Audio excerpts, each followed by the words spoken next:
Yes, they are.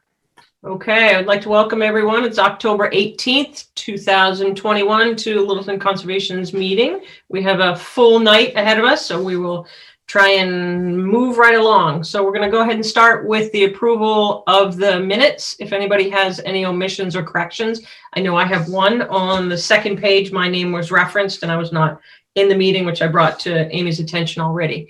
Anyone have anything they would like to mention? If not, if we can have someone to make a motion. Did you not see the Easter egg in there? All right, do we have a motion? I'll make I missed that one, sorry. Okay, so Andrew made the motion. Do we have a second? Second. All right, and roll call. Carl, is that No, it's your Andrew. duty? That's our clerk now. Oh, all right, Andrew, it's all you. Okay, so Sarah. Sarah Seward, aye. Brian. Brian Crowley, aye. Julie. Julie Rupp, aye. Carl. Carl Melberg, aye. Chase. Chase Gerbeck, aye. Kyle. Kyle Maxfield, aye. And myself, aye. It's unanimous. Okay, thank you, Andrew. Okay, so when we scoot down to administrative discussions, does anyone have anything they would like to add? I know Amy wants me to add the tree hunt, I believe, to be on there. Does anybody have anything else they would like to add? If not, let's jump right in. Amy, a butter re-notification. I had that on there because it's come up a couple times and it'll actually come up later on tonight about a project that's become stale, if you will, continued multiple times. And at what point the commission may want to just have them, at the very least, redo the abutter notification before they come back in. I did already speak to Bruce Ringwall about that, and they're pretty agreeable that they should probably do the re-notification 100% so that everybody's back on the same page and everybody can vote, because he's getting close to quorum with people having missed 2 meetings. Right. So I think it would be nice to have a discussion if we can come up with an outline of a policy of what everyone thinks might be a suitable time frame. Are we talking 6 months, 8 months, a year? Anyone have any thoughts on that? I think a year is too long. And I agree, Sarah. I think a year is too long. And even for like a butter re-notification, just kind of starting with a new, are you talking about just starting with a new slate, restarting the hearings because of the aforementioned quorum issue? Because it seems like we just have a few hearings that have just been continued over and over and over and over. And it just seems inappropriate because things change, and to try to like start where you left off without catching up new commissioners or like everyone reminding themselves about what was happening. It just seems, I mean, I don't know what other towns do. I haven't really looked into it, but I agree, Sarah. I think it's a good, and at a minimum, re-notify like 6 months. You re-notify, like we can't expect everybody to like review the conservation agenda, every single week. Right.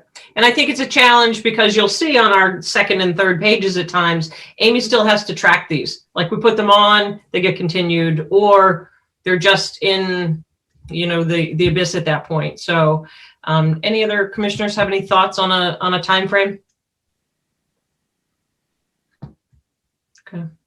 And I will say they do have to be continued to a date certain. Yeah. So some of these might say, push out to 3 months. And if there's abutters or the public are there that night, they're out for 3 months. But if that happens 6 times, 2 more weeks, you're going to lose the abutters. So it's kind of both the abutter notification part as well as just starting with a clean slate. So we really have 2 separate questions here then. Clean slate, I think perhaps that might be easier. What are the commission's thoughts on that? If we can come to an agreement on something, that would be great. If everybody could chime in a month, that would be great. Well, what is the time frame for the project? I mean, are they anticipating starting? No, I think that the question is when it This is generic. Yep, it's a generic question, and when they have gone silent, so they basically ghosted the commission, and then at what point do we say, okay, you're going to have to come back and restart the train a little bit. Is there any, are there other towns that, that do, require renoticing or like a clean slate, so to speak, or, don't allow you to string along, your place on the agenda for like years? Amy, you had a conversation with DEP regarding this, correct? Yeah, I will say, some commissions are extremely impatient, basically. And if you ask for information and they haven't given it to you, then you could tell, and this would take, a series of meetings, tell the applicant that you're going to deny if they don't give the information that you're looking for, or they can withdraw.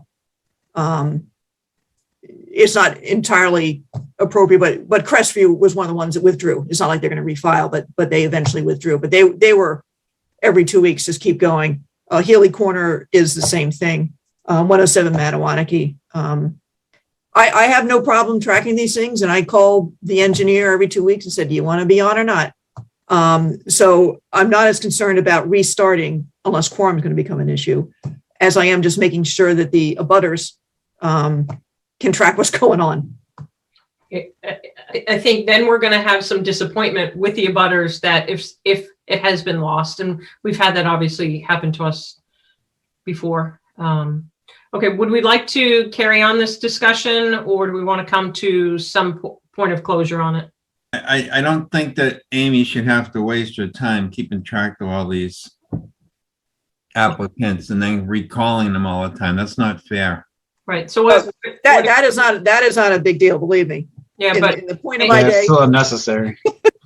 right, and your time is valuable. So, Carl, do you have something that you would like to propose, or anyone? I propose 3 months. I don't think 3 months is long enough.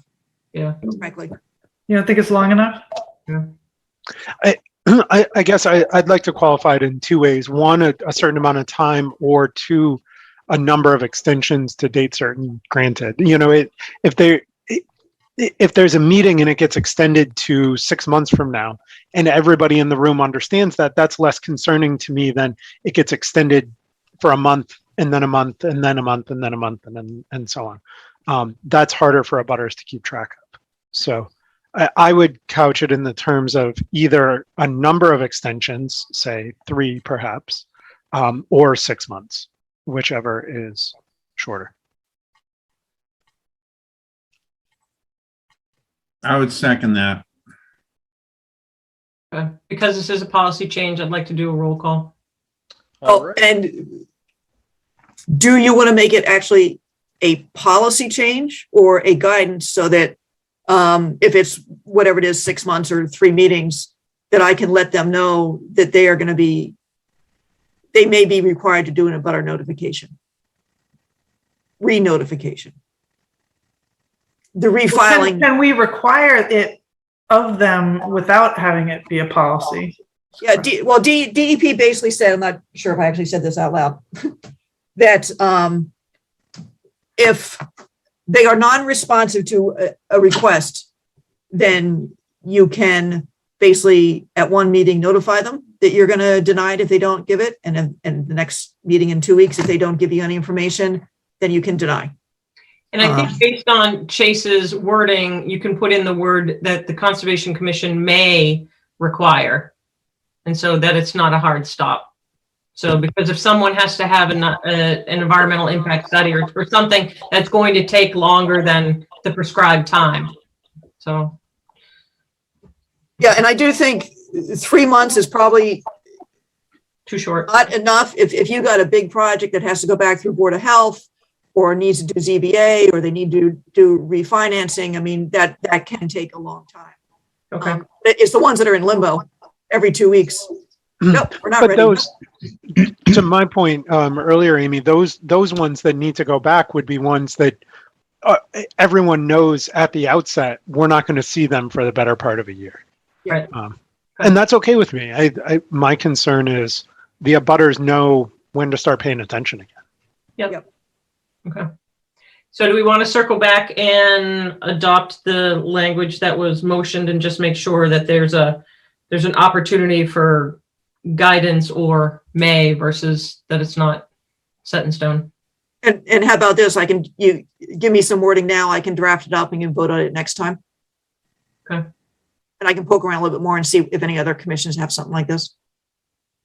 I like May as well. See, sorry, I think that's, I Okay. think that's good. All right, so let's come back to that, Amy. We'll try and, so I'd like to, through this discussion, I'd like to just jump, if people want to reference on their phone some dates, we're going to swap to Tuesdays, which is exciting and something new. So the next two meetings are tentatively scheduled for the 9th and the 23rd. And the 23rd is a Tuesday and it's 2 days before Thanksgiving. So I'm not sure if it's a travel time for people, but I did ask this evening on your behalf if the 30th was open, which is the next following Tuesday. So we're definitely going to meet on the 9th. And then it's up to you all for your pleasure if you want to stick with the 23rd, which is Tuesday of Thanksgiving week, or jump to the 30th. But we do have to decide now. Anyone have any thoughts either way? My personal preference would be the 23rd. My birthday's the 30th, and I probably won't be here. 23rd is fine with me as well. Okay. I can do either or. So Okay. Either one is fine with me too. Likewise. Awesome. So Amy, let's stick with what we had, which is 9 and 23. Yep. And at a later date, we'll kind of discuss December, which we think tentatively, if you all want to jot it down, is the 14th and the 28th. I knew school vacation is going to be in there too, so we'll kind of look at that. Yeah. Okay. So let's see. So Amy, we'll just do one more. The continued request for certificate of compliance, 46A Nagog Hill Road, DEP number 204728. Yeah, you tell me the number. This was a bit of an old project. They were putting basically a wraparound deck on the back of their house with some fairly extensive walls, but it is just been waiting for it all to get stabilized, which it is now. There was one porch that they did not build, and it is noted on the as-built that it is not going to be built. So I think it's ready. Okay. Do we have a motion to support the certificate of compliance? Make a motion to issue a certificate of compliance for 46A Nagog Hill Road, Mass DEP file number 204-728. Okay. Thank you, Brian. Do we have a second? Second. Okay. Thank you, Julie. Roll call. all right, roll call vote. Brian, Brian Crowley, aye. Sarah, Sarah Seward, aye. Julie, Julie Rupp, aye. Carl, Carl Melberg, aye. Chase, Who's Garbage guy? Kyle, Kyle Maxwell, and myself, aye. It's unanimous. Thank you. Let's go ahead and jump on the 745 discussion 5 Scott Road Wetland Restoration DEP 204907. And I believe we have Matt Merrill. Matt, are you here to chat? Yes, I am. Order is. All right, go right ahead. You have the Yeah, floor. let me put my video on. I apologize. It is a cute picture though. Yeah, she's a lot cuter than her grandfather, that's for sure. Okay. So I'm gonna, Amy, I can share screen. Please. Thank you. So please bear with me. I've never been rapid fire on the screen share. So I'm doing my best here. Okay.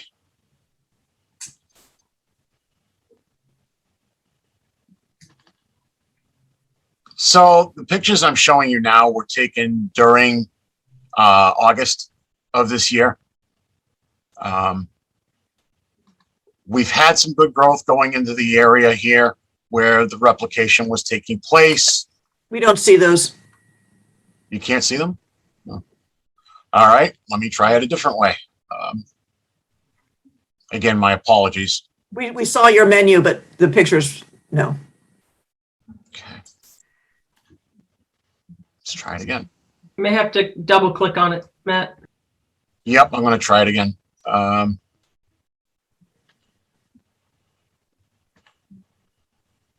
But feel free to give your narrative that you began.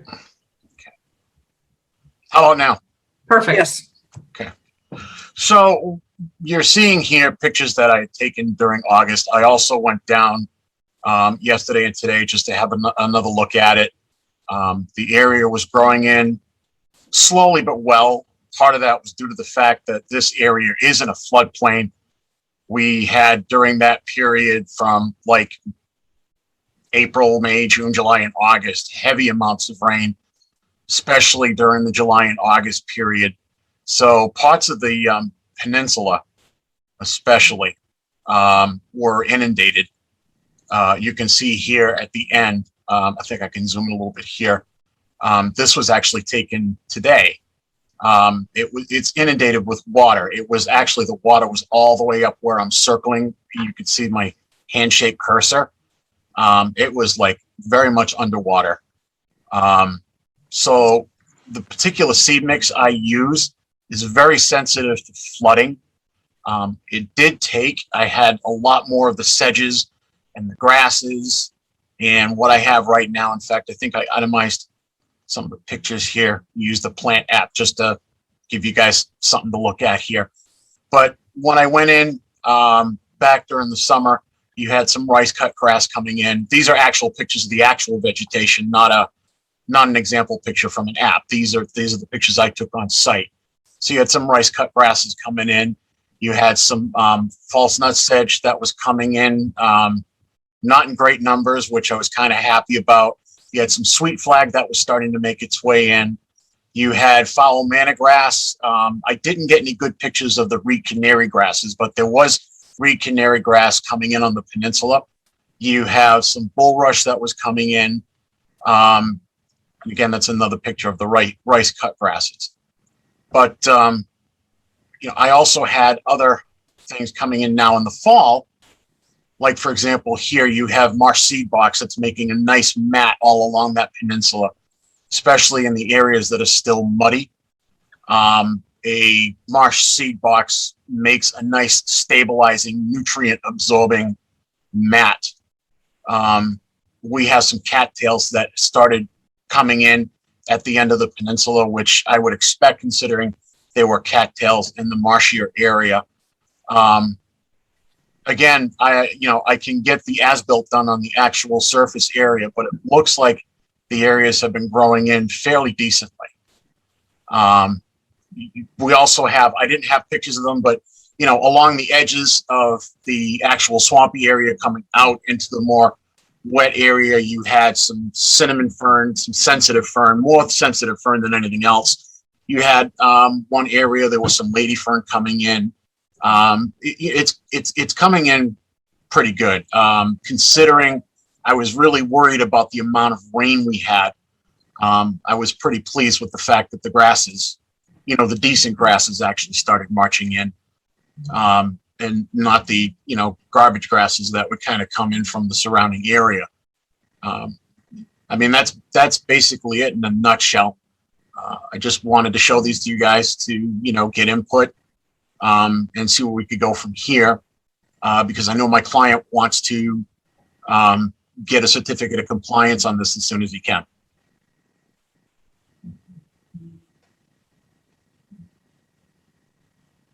Commissioners have any thoughts or input for Matt?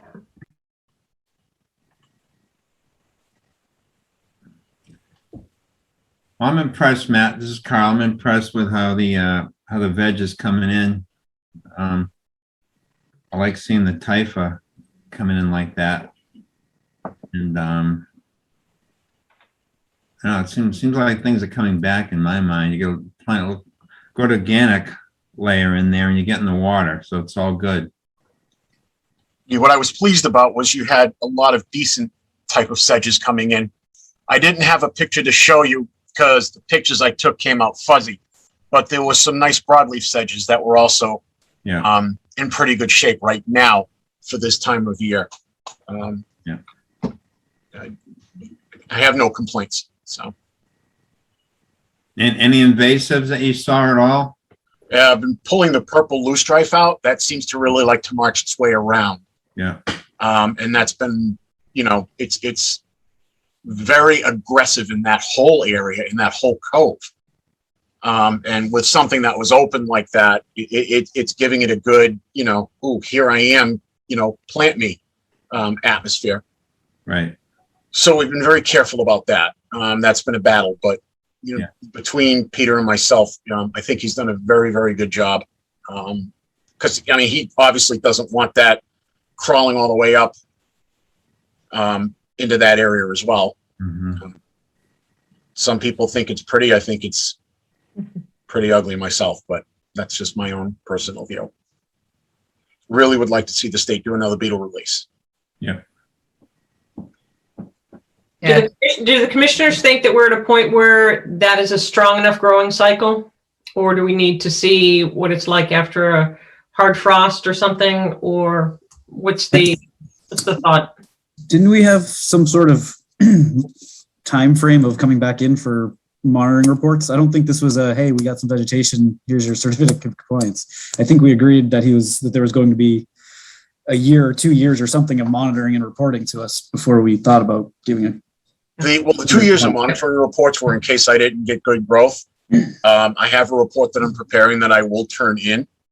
I just wanted to show you guys what was going on before I turned it in. I wanted you to see what was happening down there. Yeah, I get. Don't get me wrong. I think that looks great, but been a real- Sarah just said we haven't had a full season here, a full year of seasons.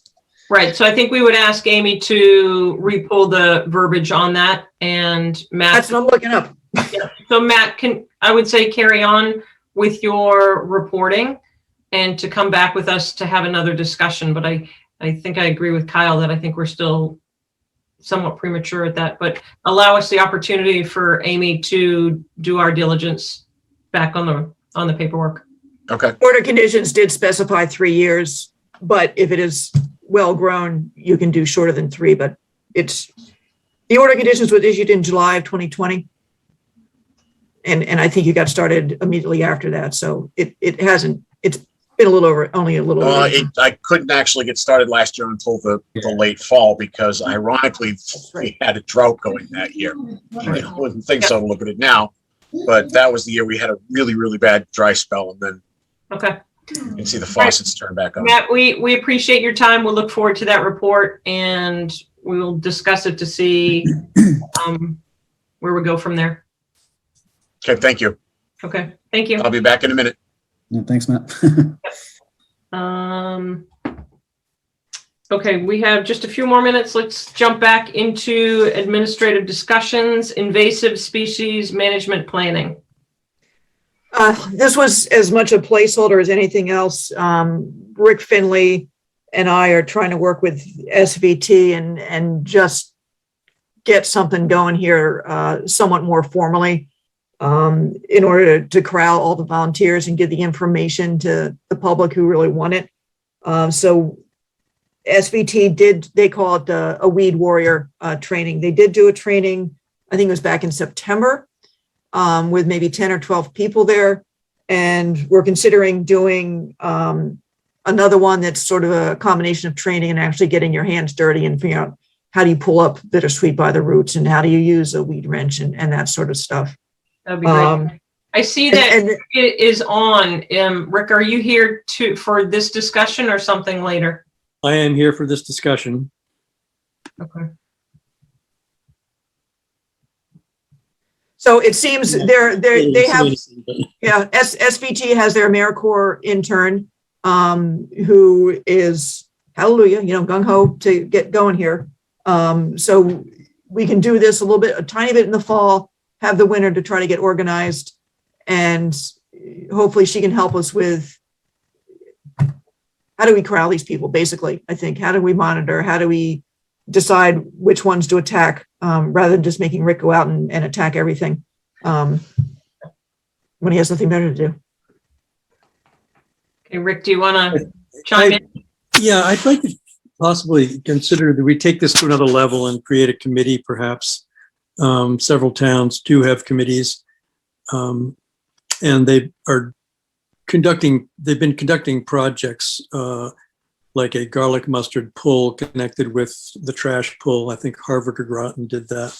in the springtime. Lincoln does it, and I think Carlisle did at one point, but I know Lincoln does for sure. But I think what Amy and I are trying to do is to bring the battle with invasives up to another level where it's a little bit more organized and can have more participation. There seems to be, and I did attend the Weed Warrior training earlier this year, and people were quite enthusiastic about it, and learning, and we did some polling at the same time, but they got a chance to identify a half dozen basic weeds in the woods. What we need as much as anything is someone with a big commitment and some time, especially to get this kicked off. And then also consider putting aside some budget every year to either hire someone to do some very specific mechanical or pesticide applications, which we need permitting and, the whole 9 yards for. So it's just a lot, and Rick and I haven't been able to really grapple with it time-wise. Andrew, I think, may be interested in getting involved at this level, I hope. Yeah. I don't know about the level that we were just discussing, but somewhere in that mix, helping out. Andrew and I were trying to start a committee earlier, and it's probably my fault that it didn't move along. But anyway, hopefully we'll all be working together on it. Yeah. I'd like to work on it, although I would say, if it's the Conservation Commission's involvement, I would think that it would just be our jurisdictional areas, but we really need a comprehensive everywhere committee. You're right. Right. It moves around. Like the highway department is, seems like it should be high on the list for, education. The water line construction was a good example, moving the water line down Spec Pond and then, to get to 110 over to the Whitcomb Ave wells, and invasive, the digging and moving, invasive plants along the way was something that, we were able to work into what they were doing. But it's, that DPWs do a lot of moving of material. Right. Some low hanging fruit, just a little outreach to them. And it would be They good also to get- do brush cutting like along. Yep. Is that Right. And you have a brush pile, and then, as we know how that goes, but, I think some simple outreach and education to DPW would go a long way. So Rick, I think we all appreciate your continued support. You do yeoman's work for sure. I know for myself, different types of committees in youth development, we have like ambassadors. And so it could be like the type of weed ambassador, but it's all through training. So you just need trainers that can train people that can just be on the ready to go and help, whether it's the Boy Scouts or Girl Scouts or someone to be able to guide them. I think that would be, we have people that want to volunteer, especially if we can get the youth going on that. I think it would be spectacular. But Rick, is there anything that you need from us at the present time? I know you and Amy, and it sounds like Andrew are hopefully going to do a little bit with this. Yeah, I don't think there's anything specific, except that Amy and I will start working on prioritizing areas for study and work. But I think we'll probably set up another weed wire on the Brown property, weed wire program. And, we have something coming up in the newsletter about it for the Conservation Trust. Okay. Next month or so. But we also might want to involve. No, ahead of time, we could get that on the Conservation's website. okay. Okay, we got to scoot along. Thank you, Rick. Thank you very much. Okay, so let's go ahead. We're going to jump into the 8 o'clock notice of intent, 16 Trot Road. There is no present DEP number. Addition to a single family home. Amy, I know that you've been out on site and it has been recently delineated. If you want to fill us in on that. I think Karina is here to talk to that, or maybe Matt. I'm not sure who wants to take it. You can show us the plans and where the wetlands are. Yes, Matt's also here, and he did the study for the wetlands, and I attached the methodology, his letter of methodology to the presentation. But if he wants to jump in and say anything as I present the project, that would be great. My name is Karina Grisbach. I'm representing Rebel Builders. I'm design director, and I'm also representing the owners, Jillian Anderson and Eric Anderson. Can I share the screen here? Do I have the? Okay. Here it is. There we go. So this is the residence, is the Anderson residence. What we're proposing is an addition to the back of the house. The family is growing and it needs more space as the boys are growing. So they have their in-laws coming to visit from time to time. So they need also private space for them. So what we are proposing here are 2 rooms that come out of their garage, close to the garage, and also from their family room as it is right now. So it would be like a sunroom and a family room for them to watch TV or kids to do their homework. And we're proposing everything within the 50 feet buffer lane. We're not going beyond that line. They have 2 planted trees there that, if I'm not mistaken, the owners are removing it. But they're not any type of endangered species or rare species. Matt Merrill did the delineation, and he probably would be able to talk better about this as I'm an architect. But I'm also a Littleton inhabitant. I live here. So this project is very dear to me, and I appreciate a lot what you guys do, conserving the land and paying attention to the environment around. So this is all on the package, and I'm pretty sure that you have gone through, Amy might have gone through this already. This is Matt Merrill's letter. This is our locus map, where we show where the property is, and I've sent the abutters letters and to all the neighbors that are within the 300 feet radii. And then let me go over the methodology of construction that we are intending to approach. We know that even though we're not proposing anything beyond the 50 feet buffer lane, we are very close to it. So we're very intentional about the way we want to construct. Everything will be done by hand, especially the digging of the foundations of the new areas. They're also going to be done by hand. We do not intend to have any heavy machinery or equipment storage or any heavy traffic by the buffer lane. Everything's going to be storage in the garage or on the side or in the front, or within the buffer lane. And so let me see if there's anything else. The area is also, the addition is less than 300 square feet. It's a very small addition, so we will not be causing any disturbance to the pluvial water management of the house. Let me see here. And this is the MDP. I think this would be better for you to have a notion of the house. This is where lighter gray here, it's where the house is as it is right now. What they have right now is a deck that comes all the way out. So we're using the footprint of the deck and increasing a little bit here on the side to have this 2 rooms. So we're removing this deck that it's there already. And there is a tree here and another smaller tree here. We're keeping the structure of the house. We're not disturbing the structure of the house as well. And it should be a very straightforward project and very quick as well. And it's a wood framing construction.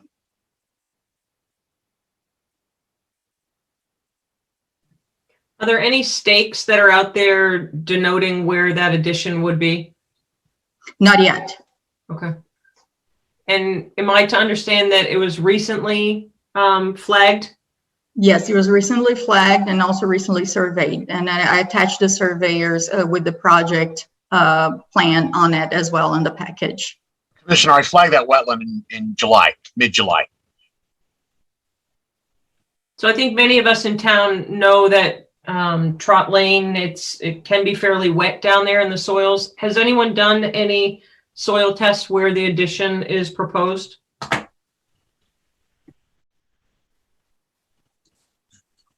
I believe the surveyor might have done. Did you do any soil tests there, Matt? I did soil tests in the last half of the flagging. The first half of the flagging was fairly obvious by topography. The last half was a little bit more subtle.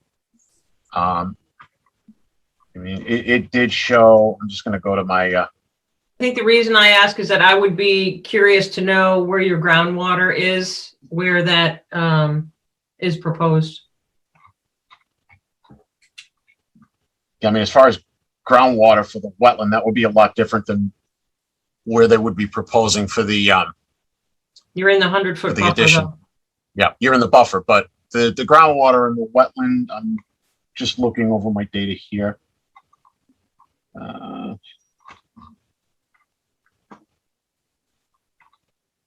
I mean, I started getting freestanding water a little below 12 inches. That was in the, if you actually, is there any way you can zoom out on that drawing? Yes. Let's see if I can. Do you want this picture? Do you think it will help you? Yeah, better? that would work. Okay.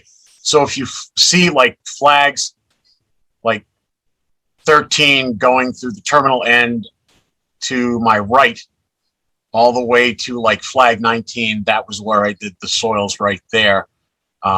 And, you know, in and around that 25-foot wetland buffer to check for the uplands. When I started getting into the upland area, you had more of a eudorthant mix. It was sandy. There wasn't really like freestanding water present. The freestanding water was where the flags are, or, you know, just a little in, you know, behind the flags heading towards the pond. I tend to, when I flag, I tend to err on the side of the wetland and usually give it a couple extra feet past where I'm seeing the end of the hydric soils into the transitional area, just to be on the safe side. Matt, I have a question. This outline of the structure looks different than the other picture. This has a light line. What does that represent? The light line, because the other picture looked like the actual building went both corners of those buildings went right to the 50, but this one looks like there's something else. No, this is, I think this is like when you're putting over the picture of the DWG over JPEG file, sometimes the scale gets a little bit out of it and the lines are not completely correct. But this one here, it's a complete CAD file done by the engineer. So this is the most precise line that you can have, drawing that you can have. The other one was just to show that. So Ms. Elkhart, could keep him pulling on this thread. Can you go to drawing 4 for me, please, or page 4 in that packet? Page 4. Let's see. I think I have the same question that Anna has. Not drawing 4, PDF page 4. Oh, PDF page 4. Yeah, I'm sorry. This is the plot plan. Okay. So can you explain to me within that footprint, the proposed wall and the hatched area that's shown there? Okay, the hatched area is the existing volume of the house right now. This is the house as is. We're not proposing anything within this lane. Whatever we're proposing, it's outside of the existing house we meet the buffer line of the 50 feet. I'm sorry, I wasn't very clear there. Can you explain to me what's below the word deck, the sort of brick-like this one here? Patterning. Yeah, what are we looking at there? Can you zoom we're in a looking at bit? pavers. Here, let me zoom in a little bit more. It's really small. Is this what you were getting at as well, Anna? Trying to understand what all that is. This area Exactly, here. yeah. Oh, this area is existing. It's a paved existing area here. They have like a pergola on top of this, and it's just a wood pergola. Oh, so there's a structure already there that in that gray hatched area. The pergola is the gray hatched area. This area here that I'm putting this. Yes. Yeah, and that extends all the way to the 50.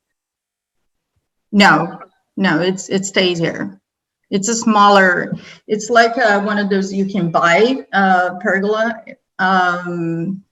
pieces. So it's not, it's Right, made but of wood. there's a lower, There's no foundations for that. right, but there's a lower portion of the deck underneath your proposed building area, correct? Yes, here. Is that what you guys are trying, Yes. getting confused on? Yes, there is a deck here, existing deck that we're removing to have this, like I said in the beginning, yeah. Can you explain that proposed wall annotation there? I think that's the only place that a proposed wall is shown. Proposed wall. Oh, this here, that was before, actually this had to be, I don't even know what is there anymore. But they had an idea on the beginning that we were going to move the bulkhead from this area to here, and we would need a retaining wall if we did that, but we're not doing that anymore. So there is, I think there is a structure or something wall going on there already, but we're not proposing. So there is anything on or this side. isn't going to be a wall constructed? There is not. This is all we're proposing. It's only this gray area here. We're not proposing anything on this side of the house. May I ask, your pergola, and you may not know this, how is the pergola attached structurally to the ground? Is it in a footing? Is it just, how is that stabilized? I think it's just on the paver. I think Jillian probably would know better. I might have pictures of it, of existing pergola, but it seems like there's no foundation for that. Let me look at here, see if So if the pergola is remaining, it should go on the other drawings as well. Yeah, I'm not sure structurally, but it's just with the pavers around it. Yeah, that's the one here. How it was when we bought the house. Yeah.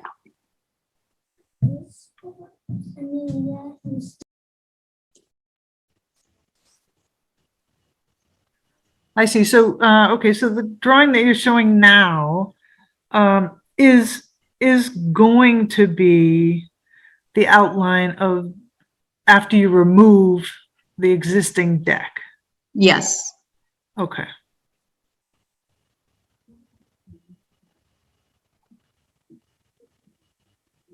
So what is the pleasure of the commission? Would you like to schedule a site walk? I know with the limited light at times it's cumbersome to get everyone together.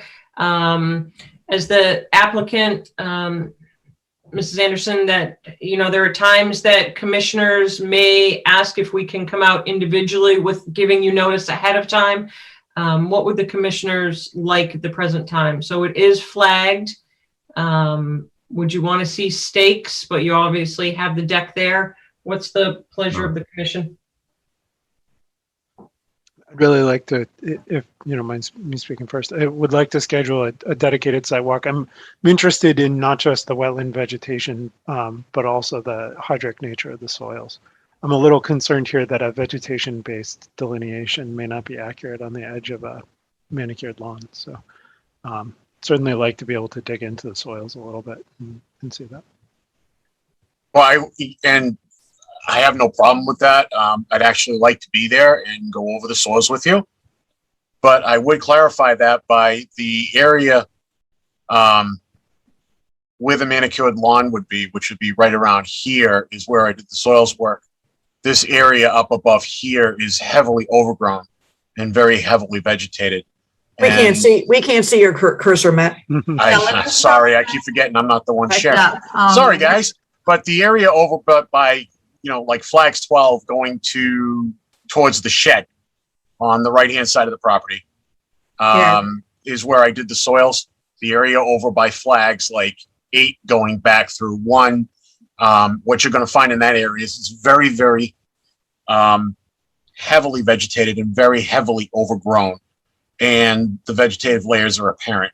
And one thing I would definitely recommend when when we go in to check out that line, we need to go in by the end flags and not the beginning, because you're gonna have to bushwhack your way through it.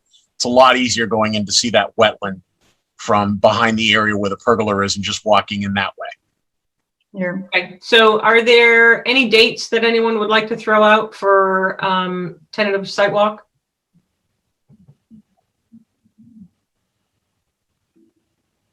Chase, you want to go out? When do you want to go? And do you want it staked first I think they were in the, or spray painted or something? yeah, where the deck is, we can use the deck as the modeling for that. Anyone want to throw a date out? I can go Saturday morning. I can go Friday afternoon. If we want to do this week. I can also be present if you guys want it. I can bring project with me. Yeah, Friday afternoon would work for me. Want to throw out a time? What works for you, Chase? 4 o'clock. Okay. Does that work for any of the commissioners? 4 o'clock Friday. I should be good. Okay, Carl. I could probably do 4:30, but 4 might be cutting it kind of close. Split the difference, 4:15? Great. That might work. Oh, we could. Or Andrew, you can just come at when you can, and I will stick around and can show you what was discussed if Oh, you miss it. That's awesome. Okay. Well, let's go ahead and start if that's okay. Matt, with anyone that we'll go ahead and put in for 4 o'clock this Friday, and you just go down to Trot Lane all the way to the end, and the house is on the left. Okay. Okay. Thank you. Any other questions?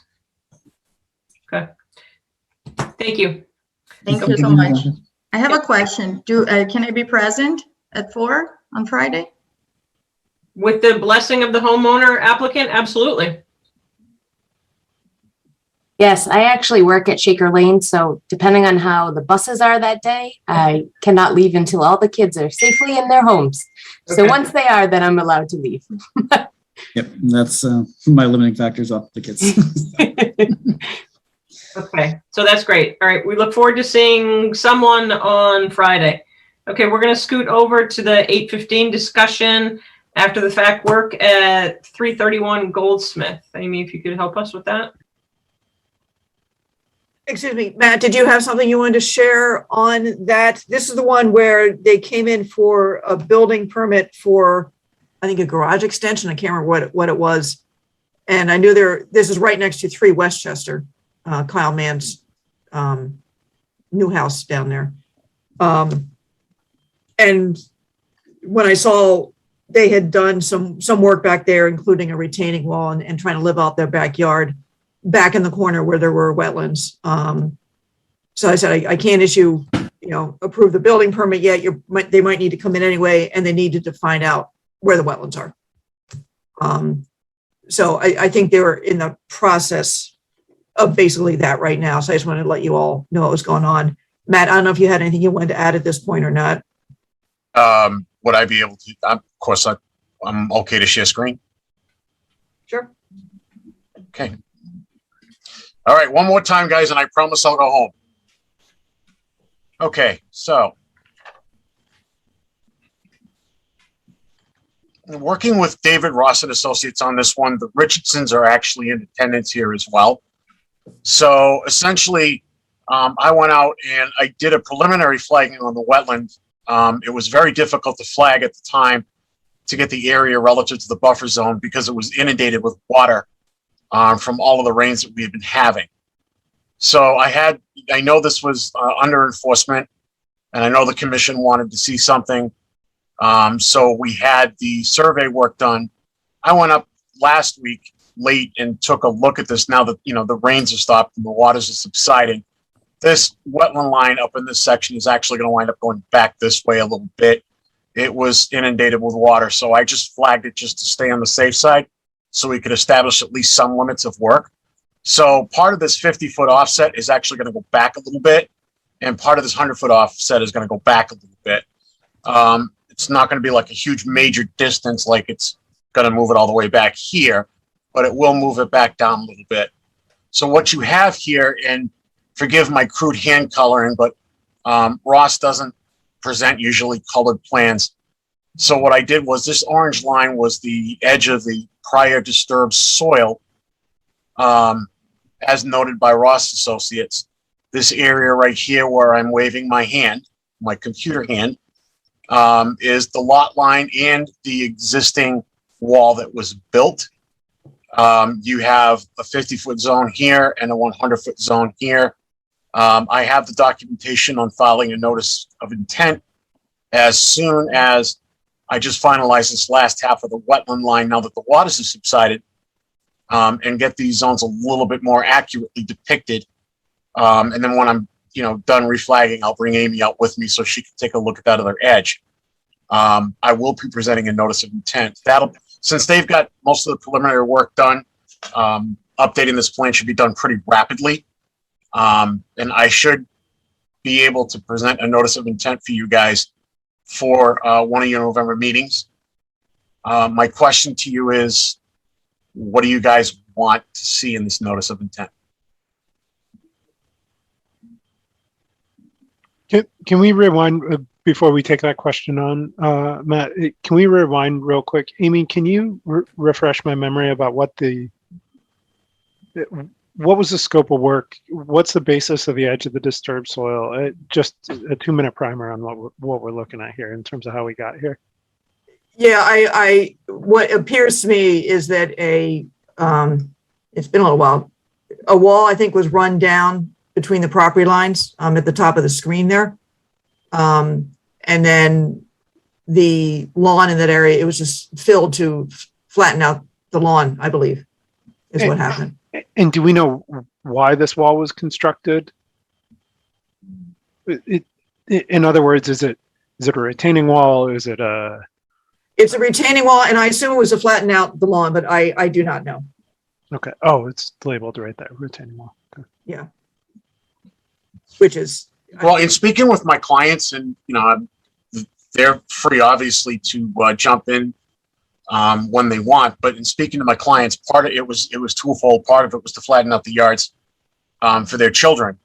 And the other part of it was they were concerned about potential breakout with the septic system, because this area here was more sloped going into the house that Kyle Mann did next door.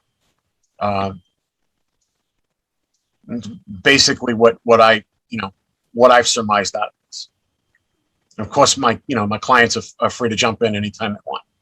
Sure, we're here. So our lawn was eroding after the new septic area was put in, so just year after year, and there was a gap under the fence that the baby could crawl under. And so we talked to a landscaping company, and this was the best suggestion to save the erosion.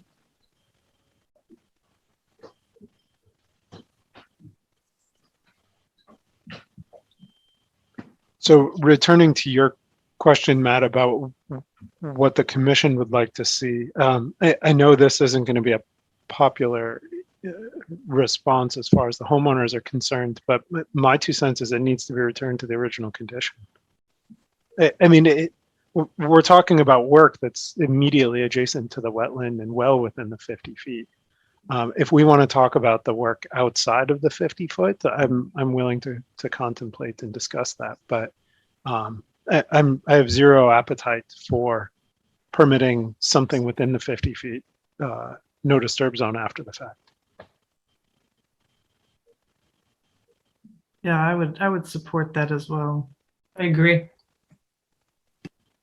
And to the extent there are erosion issues, certainly we'll work with the homeowner to remedy those, but that doesn't necessarily mean fundamentally altering the grade within the 50 foot. Yeah, you could stabilize with vegetation instead, potentially. Was this a new house that was put in? Or was it just a redo of the septic? Our house was built in 1950, but the septic was new as of the previous owner to bring it up to code. Where was the septic system prior to the new one? I'm not sure. It was before we moved here. Yeah, and interestingly, this is, I think, one of the few things I've seen where Jim Gareffi did not catch that there was a wetland nearby. So it never came in front of the Conservation Commission. What, was the system in failure when you redid it? It was a previous owner who did We it. didn't redo it. Its owner, okay. So it was probably done as part of the sale of the house, I guess. It was brought up to code, sir, at that time.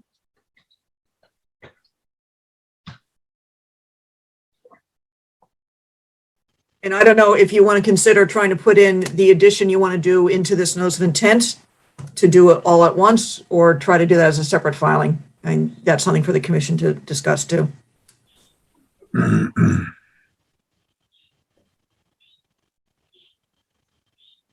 Do we know where the septic system is? Because so what I heard.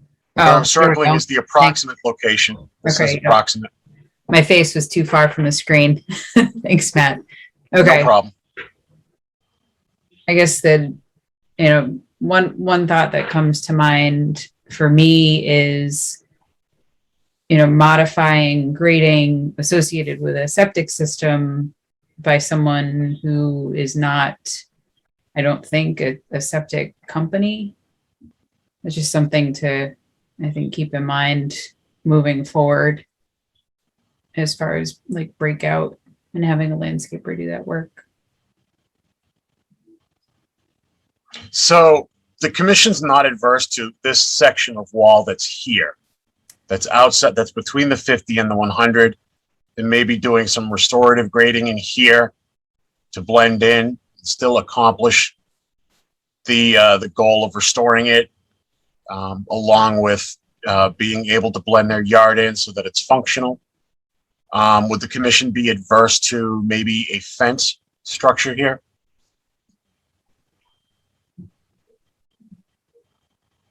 I mean, we'd leave obviously in wetlands, you'd have to leave a space above it to allow both water flow and move critters. I know personally, I would like to go out on site. I think it's very hard to make that decision looking at this plan. Plus, we would have to have, alternatives because that's the way the regs are structured. You have to have, especially if you're going right up to the wetland line, you'd have to have some alternatives. Maybe you could follow the 50 instead across the property, things like that. And I apologize because I don't quite understand the timeline of such. Was that wall in existence, or is all of that stretch of wall new? Structural wall is new. So they put, okay, so that's fairly close to the wetlands. So who put did Kyle Mann put the wall? Who put the wall in?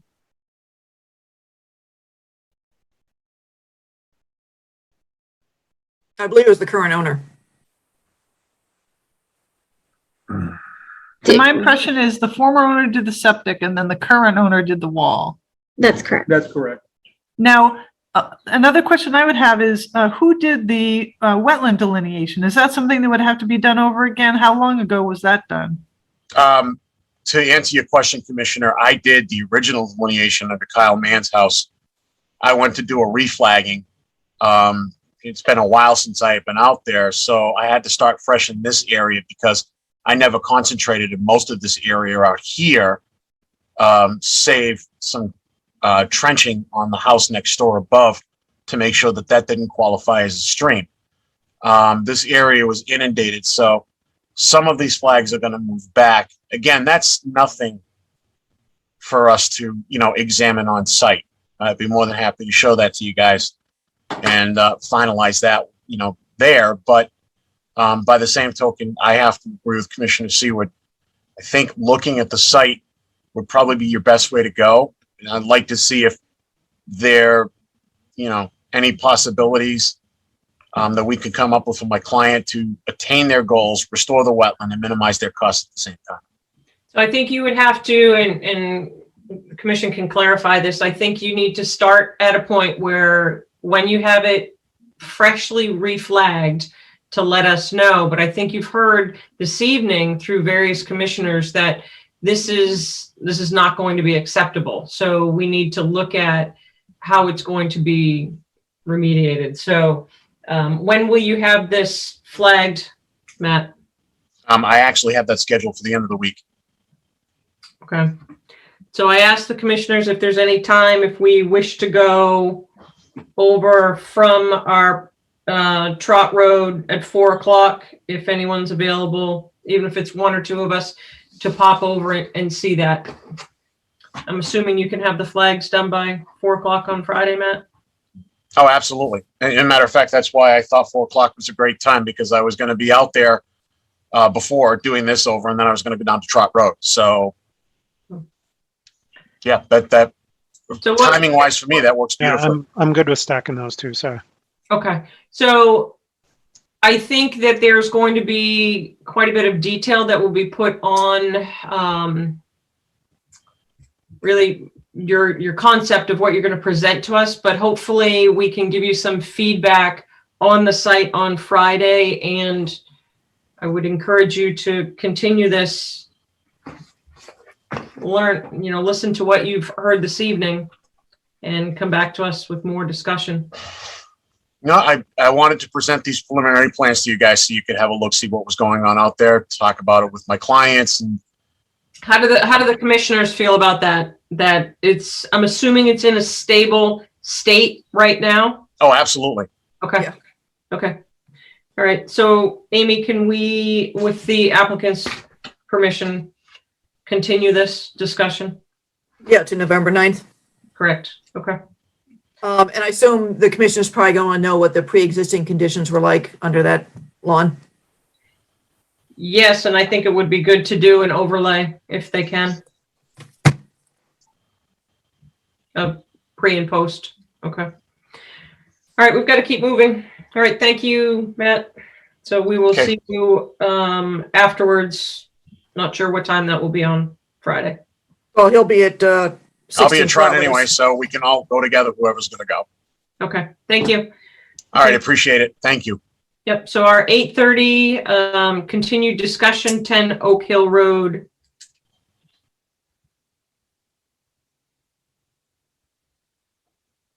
Crickets. Is there anybody here for that? No. are we just chatting as a group in terms of what we'd like to see? Amy, I would ask you to bring us up to speed on that. I think you had spoken to Mr. McNeil that they were we kind of put the ball in his court, I think, Chase. Yeah, the ball was in his court, and frankly, I know he had been pulling together documents. So I had sent him a copy of the agenda and asked if people were going to be here, and I didn't hear back one way or the other. So obviously he is not here. So let's table the discussion let's carry it on for one more. Yeah. Actually, sorry, could I ask, there is one element of this that I think we could stand to get ahead of, and that is, at least my perspective on this is that I'm not particularly inclined to enforce the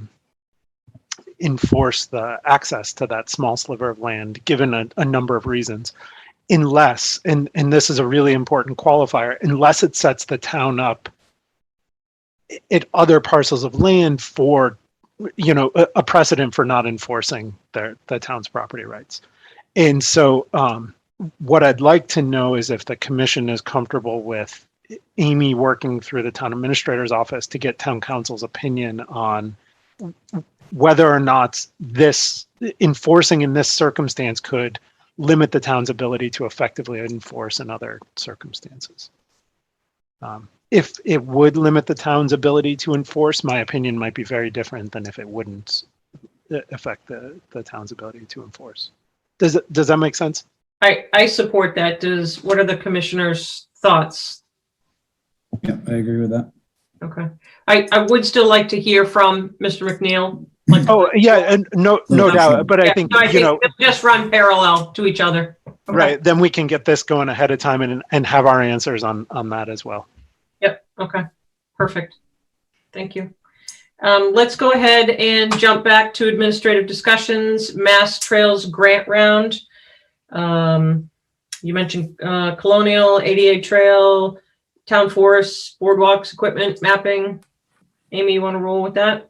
Yeah, so that this is the grant that brought you the boardwalk at Cloverdale.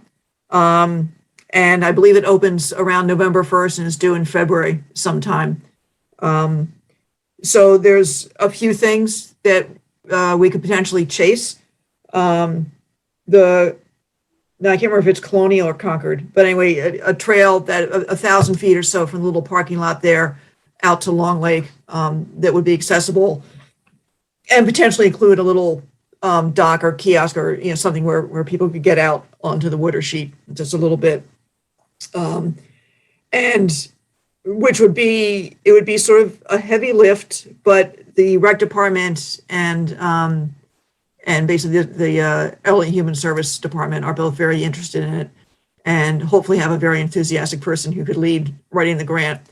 So that's one possibility. Another possibility, which maybe would be better pushed off for a year, I'm not sure, is trying to get a boardwalk on the Hergay property. That would be sort of straightforward, but I think there needs to be a discussion about where that boardwalk goes. It could either go straight out to Foster, or it could turn and go down through the K open space to Balsam. We just need to decide, whether or not to be a parking area in some of these places and that. I did notice when I was going through the last grant round, that some of the conservation trusts and some areas that have basically cross-country skiing trails actually put in grant money for equipment to maintain trails, up to including a shed and groomers and the whole 9 yards. I asked Chris if it would help with mowing it all, if I could get him a tractor, and he said, no, he needs people, not equipment. But I mentioned it to LCT that if they think they need things to help with the trail maintenance, that might be a possibility also, which would not involve us. Because I assume if we got the equipment, the volunteers probably couldn't use it. I'm not sure how that works. If it's town chainsaw, I don't think we have volunteers using it. And then the last one was helping LCT finish off the mapping effort that they've been undergoing for a while, that Scott Lewis has been leading. And I think to get it over the final hurdle and make them nice looking maps so that they're all the same is also another possibility. We could do a joint grant with LCT. So some ideas out there. The only reason I like the Colonial one is because I think I got someone else to write the grant. And that's pretty big. And Amy, with that Colonial Drive project, would that just entail leveling out the paper road down to the lake so it's accessible, or? That's why it would be a bit of a heavy lift, because we have to figure all that out. Starting with, I would want to check with town council what we can do on a paper road, because there are still some private lots down there. And if you need to have a curb cut or something, fire department, I talked to Tom Clancy with the fire department very briefly, and he said, yeah, we can get in there with anything. So he's not too worried about us blocking his access. So the whole, what the material would be, how much regrading there may be. It's not as flat as you might think it is when you actually go out there and stand there. So it's a fairly heavy lift. But it would be really nice. Yeah, it's quite the paper road. It's very, very wet most of the year, and there's often gigantic, I don't know if they're vernal pools or just very large puddles most of the year. So yeah, it would take quite a bit of material, I would think, to. Yeah, it'd almost be, I mean, not a bridge, but like maybe a viaduct in some of those areas. I have never seen the flooding that happens in the road. I've never seen any vernal pool stuff in there. There are some vernal pools further off on the sides. So certainly there'd be that whole piece about whether it's stone dust, which I usually don't like, but this one's very flat, porous pavement, boardwalk. I mean, there's a lot of things to figure out. So are we at the point where you said it starts November 1? Would you like to submit, Amy, like a list and prioritize that for the commissioners to look at? Is there an ask of how we can help support this? I mean, I just didn't know if you all wanted to weigh in on this, if you had any thumbs up or thumbs down. I can flesh these out. I was going to try to meet with Alicia and Liz maybe later this week, as much to find out if they have someone who can chase this grant, because you're going to have to get contractor prices. I mean, it's going to be a lot of work. We have time, but I don't think I have the capacity to do that piece of it. Right. I could do the boardwalk, but. Right. I think if you could submit kind of all those ideas and send it around, see if the commissioners have any that they'd like to add to that. And if we can add this back into the next meeting's administrative discussions, I think that would be helpful. So we have some time to kind of like think about it. And think about the possibility if we go with the Hergé boardwalk. Yep. I'm going back and forth about where the best place to put a little parking lot would be. Initially, I had always thought Foster, but then we got the K parcel, which means the parking lot will probably go near the mailboxes. I don't know if you all know Balsam, probably in that field. And for me, the thought of having to mow another trail is enough to just stop me right there. Right. Okay. But yeah, I can flesh these out. Okay. We have 3 more minutes, so let's just carry on with administrative discussions. Vote for new officer, consideration of associates. So that was if Julie's going to step back from being chair and or commissioner at this point, how you want to handle who's going to be chair. And then I have been getting, every now and then someone asks about the associate not living in town and if that's appropriate or not, I guess. Apparently there are no policies that anyone has pointed out, but it does set a precedent. Okay. Yeah, that was interesting to me. I didn't know there was no policy, so that was a surprise. Also, the fact that I still own land in Littleton, like a house, did that come up as a? It hasn't been a formal discussion, but what it does mean is that, you know, if someone who owns land in Littleton but lives out, you know, on the West Coast could put in to be an associate. Yeah, that's true. Yeah. Which obviously, especially when we're not meeting remotely, becomes an issue. So this may need to be bounced up to town council, maybe, I don't know. And I think we can also see what some of our surrounding towns, what they're doing as well. So I have no idea. I've never heard this one. It's new territory. So yeah. Is Matt still an associate? No, he never swore in. He really did not want to be an associate. Oh, He's at your beck and call if you need him, but you know, he's just not going to be attending. Okay. I think an argument too could be made for, you know, an associate who has clear ties with the town and the commission. Right? Can we just call it an emeritus position instead of an associate position, and then problem solved? Right. Yeah, I mean they're open meetings, obviously. So. Right. Okay. Well, if you want, we can come back to this discussion again. So, okay. Well, Diane Crory is the one who most recently brought it up. I think because Anna, you registered in AIR, so she got that voter registration piece of it. Yeah. And I mean, I can bump this up to town council through town administrator also to see if there's anything out there in Mass General Law, maybe. Yep.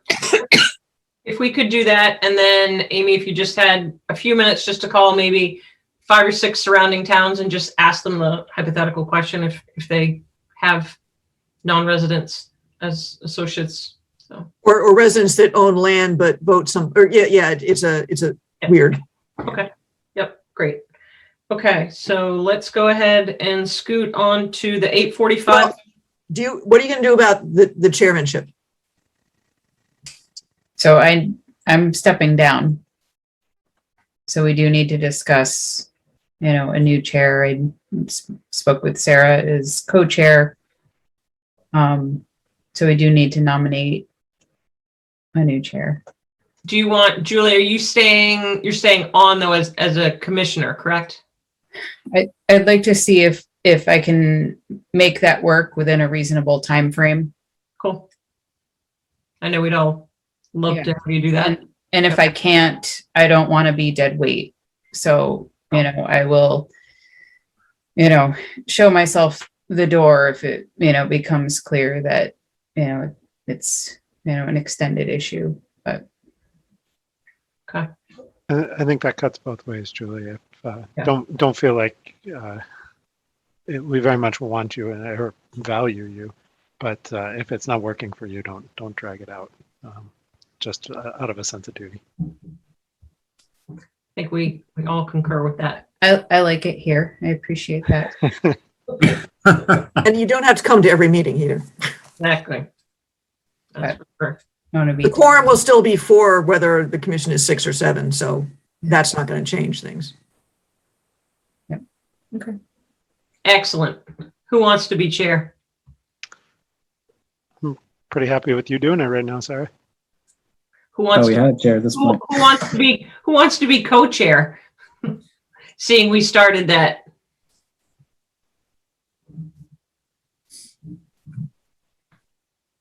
Nominate chair. I know Kyle got dragged into the ag committee. That's my Easter egg. I will change that wording. Yeah, I think we do. That did make me laugh when I read that, though. How about Carl? We have Andrew as the clerk. He would be. Could he step into the have both duties? How about you, Carl? Are you interested? I really wasn't interested. If someone else would be, I'd prefer that. If push came to shove, I would do it, but. And I assume we would need to revisit this in the spring when Sarah has to disappear. At the latest. You do have a job, yes. All right. Well, let's come back to this. Let's keep everything moving tonight. So, all right, let's go ahead. We can come back to this discussion a little bit. So the 8:45 is Lake Metawanaki Association, private road maintenance of an existing private boat ramp. I went to go out today and the gate was locked. And then I read the notes and we had asked them to lock the gate. So. Okay, anyone here to talk about this? Yeah. You're breaking up a little bit.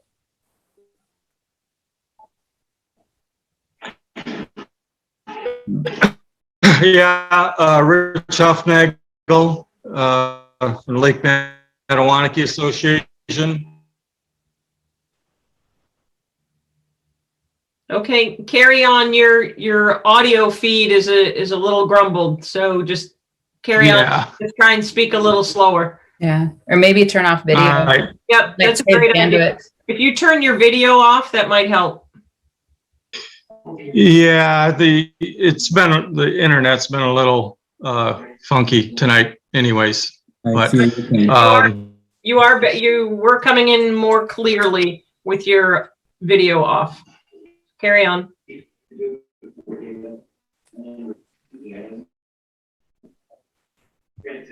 Okay. All right, Amy, can you pull up those 3 pages I sent you for this meeting from the group? I do not. I don't have those, and I can't get to them. Are there any, because Amy we were all at the selectmen, is there anyone that can pull those up in their email that we can do a screen share on that? I'm on a different computer. Kyle, thank you, Kyle. This is the first page, at least. Okay. Thanks, Kyle.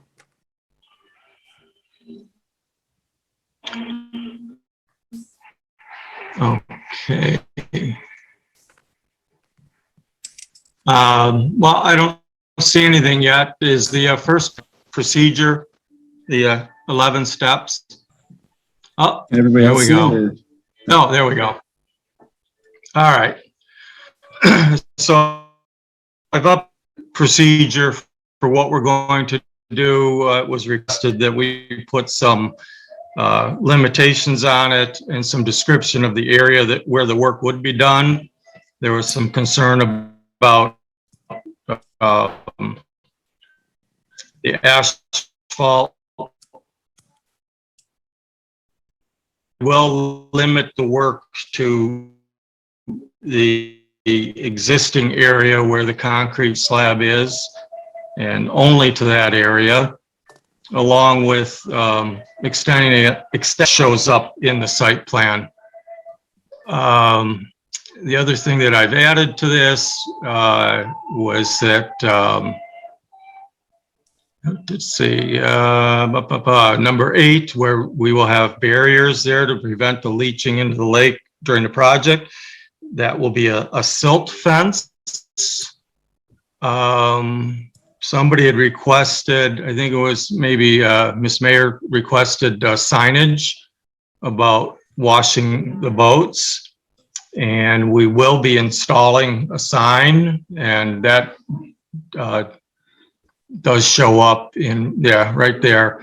That's actually from the state of Massachusetts. Those already have that sign made up. Our friends at Friends of Forge Pond put one up over at Beaver Brook at that boat ramp. And at that time, they requested that they make it would be okay if they made a second sign for us at our boat ramp. So we have it. It's just sitting in storage right now, waiting to be put up. So we do have that sign. And then the number 11 on that list is just that we anticipate all the work to be done within 1 day.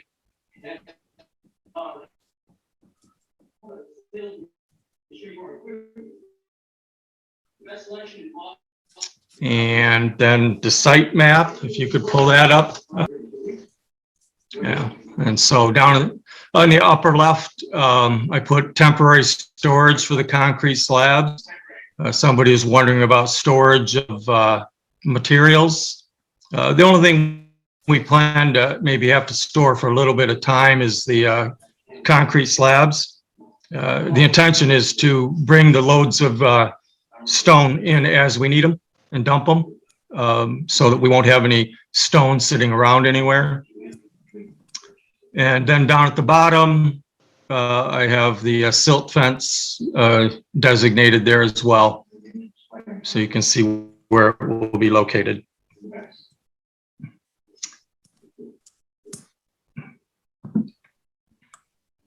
And I think that responds to the questions from the last meeting.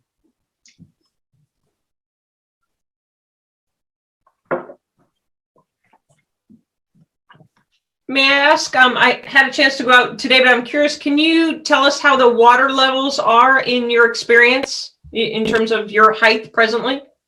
Sure. On that site plan, the first dotted line that goes across that MHW, that is the high water mark, historical high water mark, which we probably saw a lot of this summer, or a good part of this summer because of all the rain that we had. The normal high water mark is the next line down where it says MHW. That's our normal high water mark.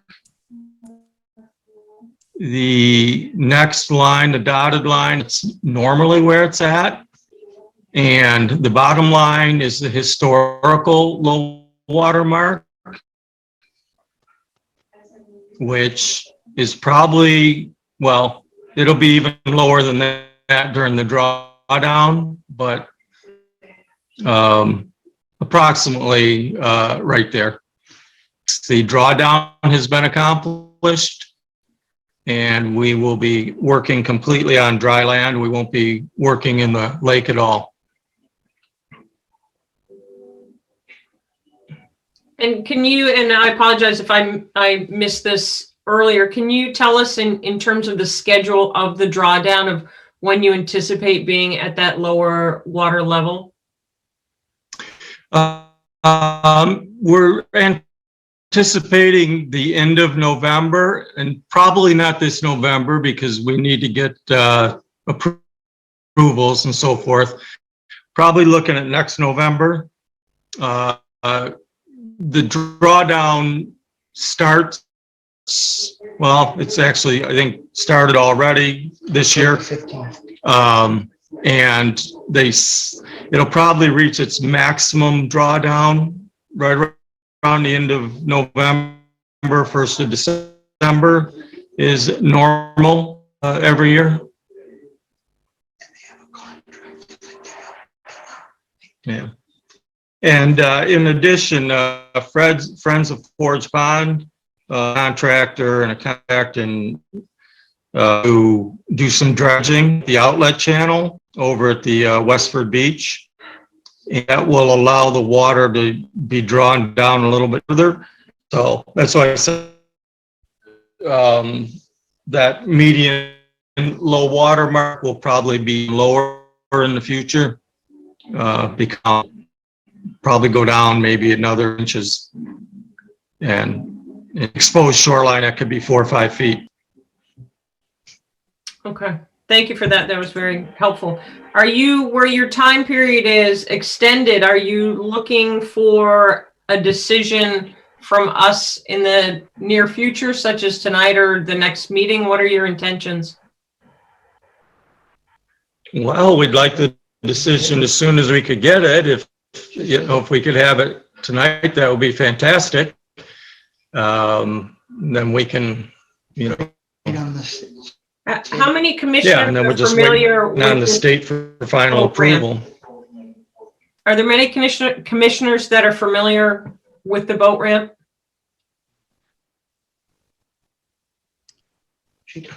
I drove by a few days ago. I'm familiar with it. Well, I've seen it as well, Sarah. Yep. What's the pleasure of the commission with this? Do we want everyone to look at it first?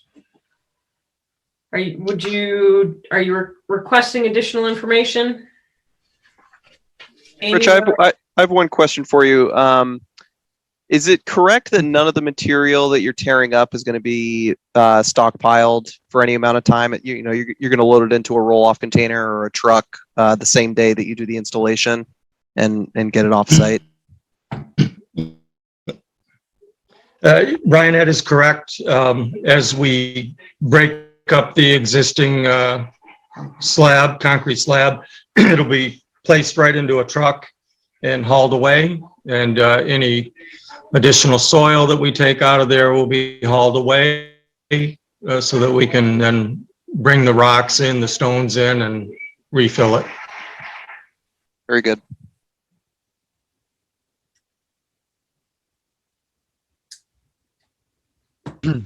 Sarah, I don't need to see it.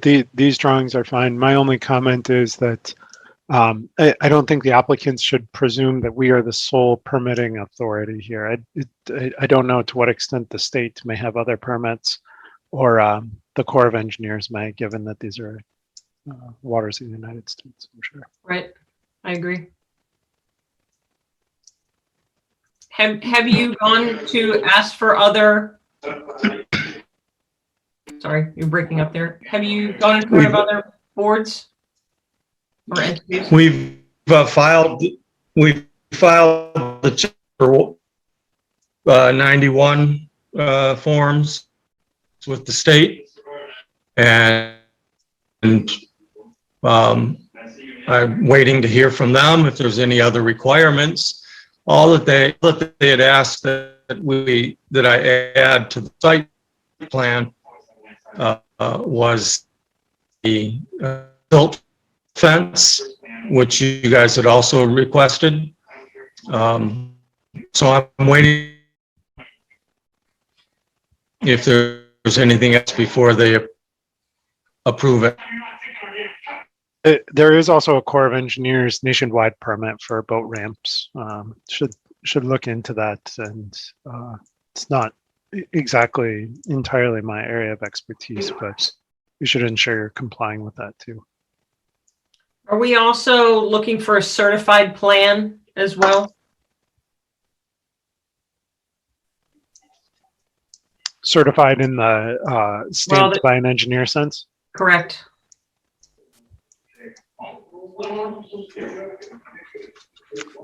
In this case, given that it's a replacement in kind, I'm not too worked up about not having one. Okay. Yeah, I think they had provided the materials that the contractor's going to use. I mean, it's a little different than building a house. This is kind of just building some Legos. I'm not overly worried about having a stamped engineered plan for this. Okay. So is there anything else that you would like to have put on this plan, or anything else from the applicant? The concrete is going to be poured in place? No, No. those are concrete sections. Oh, sections, so prefab. Prefab? Yep. Correct. Okay. Yeah, I missed that news. Okay, cool. I'm good. Maybe where your sign is going to be placed, is that on there or is it cut off? It would be up right at the gate when people are coming in. Okay. Amy, is there anything that you believe we still need for this applicant? I don't think so. I don't know if you have any special conditions. Maybe at the least give me 48, 72 hour notice, and I just go out and see how make sure the erosion controls are up and check in over the course of the day. Okay. Yeah, if you can make sure the sign is up before the gate, before they allow access.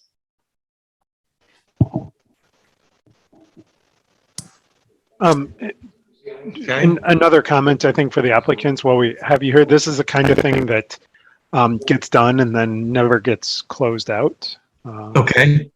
I would certainly like to make sure that we get confirmation that it was completed and so on too. Sure, you guys have to formally closed out and everything. You have to issue a final compliance certificate or something, don't you? Yes. Yes. Okay. Yeah, I'm aware of that. Yep. Okay. Is there a commissioner that would like to make a motion on this?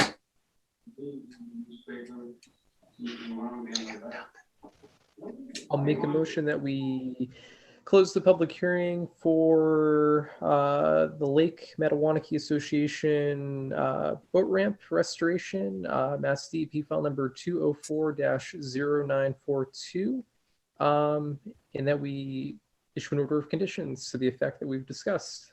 And a waiver for a Woodard Dependent project? And a waiver. Second. Thank you, Carl. Okay, can we do a roll call, please? Roll call vote. Brian. Brian Crowley, aye. Julie. Julie Rupp, aye. Carl. Carl Melberg, aye. Chase Chase. Garbig, aye. Sarah. Sarah Seward, aye. Kyle. Kyle Maxfield, aye. And myself, aye. It's unanimous. Okay. Thank you, everyone. Okay. Thank you, folks. Yep. Appreciate your time. We wish you good success. Good luck. Okay, carrying on with the 9 o'clock continued public hearing, notice of intent, Lot 4A Grimes Lane, which is Mass DEP 204-941, construction of a new house and associated work. Amy, you had mentioned he might be late. Is she with us? You're on mute. There you go. He said he was with the planning board over in Westford, and so might be a little bit late, and that we should kick him to the end of the evening, which gives us some time to fill. Okay. All right. So we have a few minutes. Let's go back to administrative discussions. Other update administrative actions. We haven't spoken of the tree hunt yet. can talk on the tree hunt for 15 minutes. So is anybody in on this? This is where, decorate a tree and keep an eye on Not a it. Christmas tree? Yeah, I think, Amy, you mentioned a couple of spots, ones that you see on your way home or something. Basically, yes. One was the Brown property, which I thought sounded more like a better spot than the other spot you mentioned. That sounds like the paths are less established than the Brown property. Yeah, I'd have to check with Scott Lewis, because they said that they don't want, a piece of property where the trails aren't mapped yet. And the Brown trails aren't mapped yet. I see. And they're only sort The of. parking's not great either. Yeah, it's good enough. You can get three or four cars. You can get 3 or 4 cars in there. Before we decide on actually where and if what we're going to decorate, I think I recall last year they had an abundance of applicants requesting to decorate trees. Do we have a spot, or do we know that we're on their list? Basically, we're not going to get Bumblebee.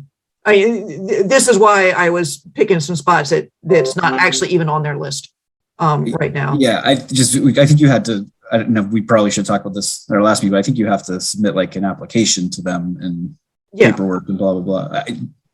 Is that already, I thought that process had already gone through them, or they've already accepted applications for this.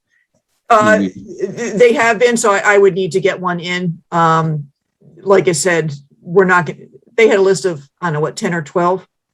And my understanding is if we come up with a different property. So if we can just come up with our own property, okay. One that then we'd have it. So I think I threw out, before I really understood about the trails, Brown's, the 5-acre parcel on Boxborough Road, and the Williams trails. What about Long Lake Park? Somebody has that. They usually put at least 2 out there on the different trails. Oh, what is the limit? Well, I don't know. I imagine not. Actually, it was 3 last year, wasn't it, Chase? There were Did 3. you guys did it? Was 3. Yeah. How about Prouty? Yeah, all of those are. All the major ones had one. Yeah. I mean, Oak Hill had 2. Whitetail had one. I mean, they all had the ones that I can think of had one. That's what I mean. They were turning away people last year to decorate trees. That's why I was asking that question. Exactly, and which is why I was going to nominate a place that they don't had thought of, basically. Yeah. So one of the somewhat newer properties, basically. And town forest isn't ready yet, but that's kind of why I liked Brown, even if it isn't on a marked trail. Like I like the idea of getting it on people's radar that this is a property. So frankly, even if it's enough to get people to figure out where the parking area is, or something like that. And frankly, having one that's can I raise the point of, and I think I know where the town is coming from, though, from a liability standpoint. You're sending people on an unmarked trail. Oh, they might get lost. And that's where I wouldn't advocate putting it like in the middle, like it would be right at the entrance, with a But you have to come back and see us next year. People are then going to be inquisitive and go into the woods. Are they going to be able to navigate their way out of the woods? That's true. That's true anywhere. So I 20 acres. I'm the realist here. Come on. So I'd be cautious on that one. I know Amy and Chase want to go rogue on it, but I don't want to make sure that the commission's tree made people get lost. It would be appropriate. Right. Right. It would be more appropriate if there was a series of bureaucratic steps they had to go through to find them. I'm good too not doing one. I mean, to Kyle's point, there's a lot of interest in it, and certainly to the extent that other businesses or organizations in town want to generate publicity for themselves, I think that may be more worthwhile than us doing so for ourselves. Well, I mean, that's a good point. If there's enough interest so that there's not any more room for trees, that's good for us. I mean, everyone's being drawn to these conservation areas without us having to do a tree. Oh yeah, I mean, it yeah. got used. It was crazy last winter how many people were out doing this thing. I forget the number of teams that they had actually signed up looking for the trees, but it was a lot. It was pretty impressive. But it's good advertisement for you guys too. Yeah. Yeah.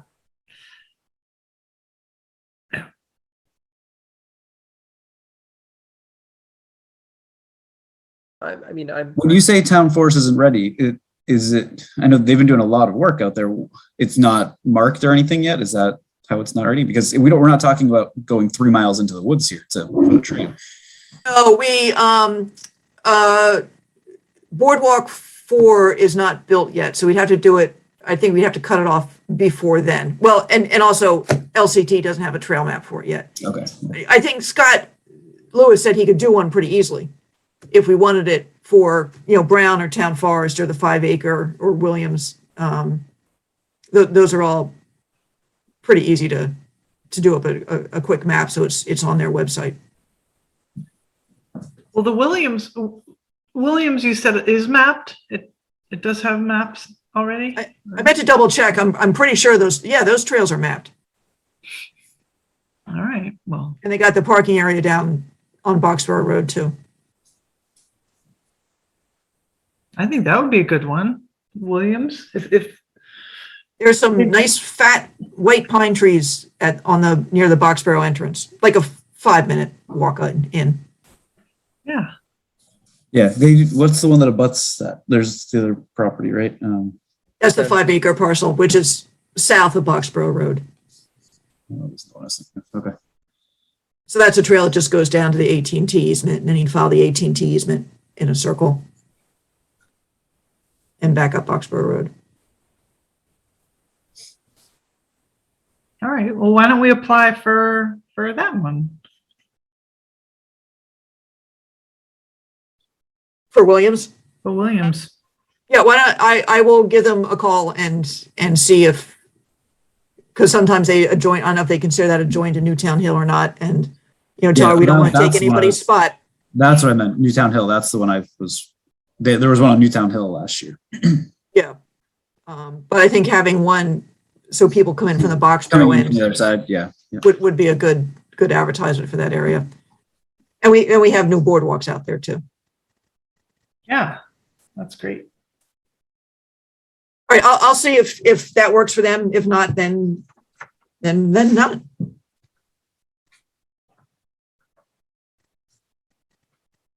Okay, so we've got 1 minute to go. Let's go ahead and open up Taylor Street. Continued public hearing, notice of intent, 153 Taylor Street. Mass DEP 204944 Littleton Water Department creates a new public water source. The transfer has not yet occurred. Is that what we know? Yeah, so the property hasn't transferred, so that's sort of an administrative thing. Either the current owner would need to sign a letter or sign the notice of intent, or not issue until the land is actually transferred.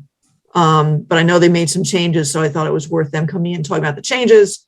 And if you had any questions, we can deal with the red tape and the questions for the next meeting. Okay, awesome. Is there anyone here that is speaking to that? Jump right in. Hey, my name is Nathaniel Parker. I work for Weston and Sampson, and I'm here representing the Littleton Water Department. The transfer, Corey told me today that he thinks the transfer will likely happen before the next meeting. So whichever happens first, whether the owner signs the NOI prior to the transfer, the land transfer going over to the town, or the transfer happens first, that hopefully is going to happen before the next meeting. I also have 3 other items that the commission asked us to complete. I don't know if you want to discuss that now or during the next meeting, since it looks like this is going to get continued anyway. I think we have the time now. If you'd like to offer that discussion, I think that would be great. Yeah, I would love it. during the last meeting and the site walk, the commission requested that we offer secondary containment of potential contaminants. There is a list of secondary containment protocols in the NOI, but in addition to that, we will inspect the vehicles, generators, and fuel canisters that will be moved onto the site. All vehicles, generators, and fuel canisters will be underlain with plastic sheeting. And on top of the plastic sheeting, absorbent pads will be placed. The second item, do you want me to move through all items, or do you want me to pause after each one? I think you can carry on. Okay. The second item, the commission wanted us to compare the proposed pumping tests to rain events in Littleton in the watershed. The two pumping tests that are proposed, one is 8 hours at 300 gallons a minute. The second one is 15 days at 300 gallons a minute. The 8-hour pumping test, that is equivalent when you're pumping 300 gallons per minute for 8 hours. That is equivalent to 144,000 gallons in that time period. That is equivalent to 0.002 inches of rain in the watershed. That's also over 8 hours. Littleton had 118 rain events of this size last year from October to October. The second proposed pumping test, the 15-day pumping test, if that test pumps from the well at 300 gallons per minute, that will be equivalent to a discharge of 6,480,000 gallons over that time span, over 15 days. That is equivalent to 0.082 inches of rain. By comparison, Littleton had 90 rain events last year from October to October. I can continue with the third one if nobody wants to say anything right now. Okay, I'll continue with the third one. Feel free to interrupt me. The third was the commission wanted us to specify preventative measures against any inundation of wetlands during the proposed pumping tests.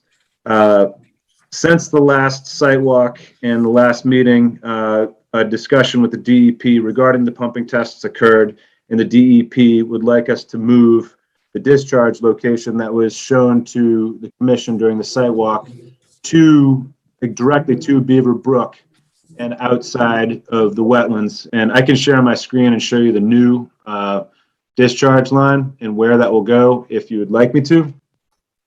That would be great.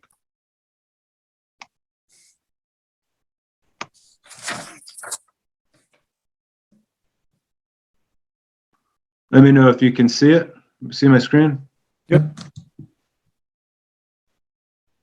There's supposed to be a map here. I'm just, here it is.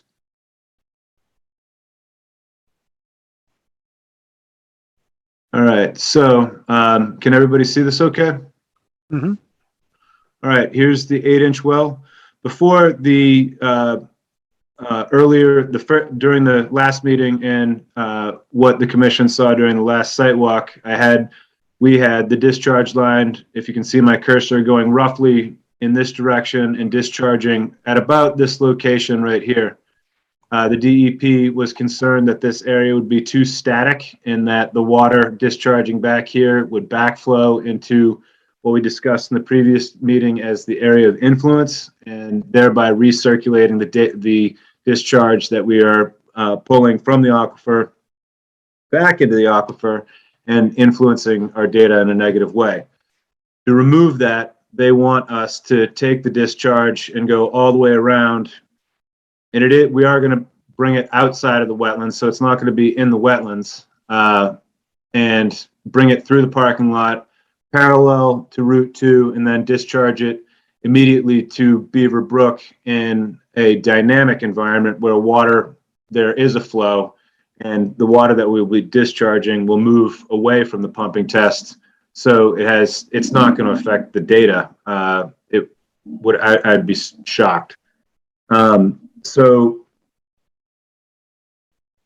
rather than, that's what we're going to do to prevent any measures of inundation in the wetlands. It's not going to be a static environment. It's going to be moved. The discharge is going to be moved from a static environment that was shown to the commission earlier to a moving environment where the discharge will be carried away from the flow of Beaver Brook. Nathaniel, are you still going to use some sort of diffuser mechanism in Beaver Brook? Or is it just going to be directly piped right into it? I haven't looked at the location, the exact discharge location yet.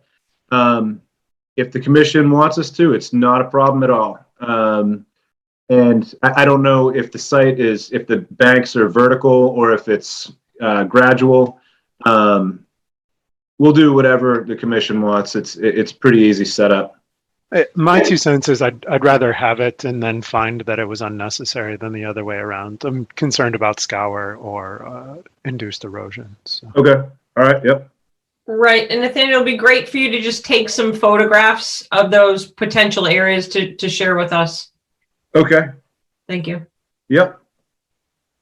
And I think that covers it. We already covered the land transfer, and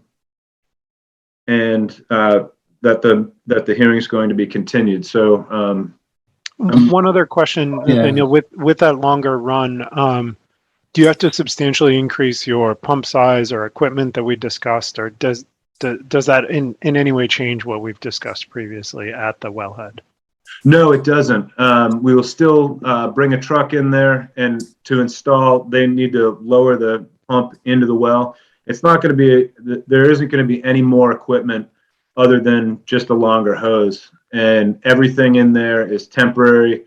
After the pumping tests occur, everything's going to be removed and restored back to original condition. Thank you. Nathaniel, I had a quick question. The 15-day test, that's a change in what we discussed in the field, or is that a longer duration than the what we had discussed? What was the reasoning of extending that? The DEP wants us to extend the test from 5 days to 15 days, which happens every once in a while because it improves your chances of the well coming to equilibrium during the test. And if you can show the DEP that your data is in equilibrium and that there aren't any negative impacts to the wetlands, you have a better chance of getting the source approved. They want to see more accurate data, and the longer you go and the more data you collect, the better your analysis will be.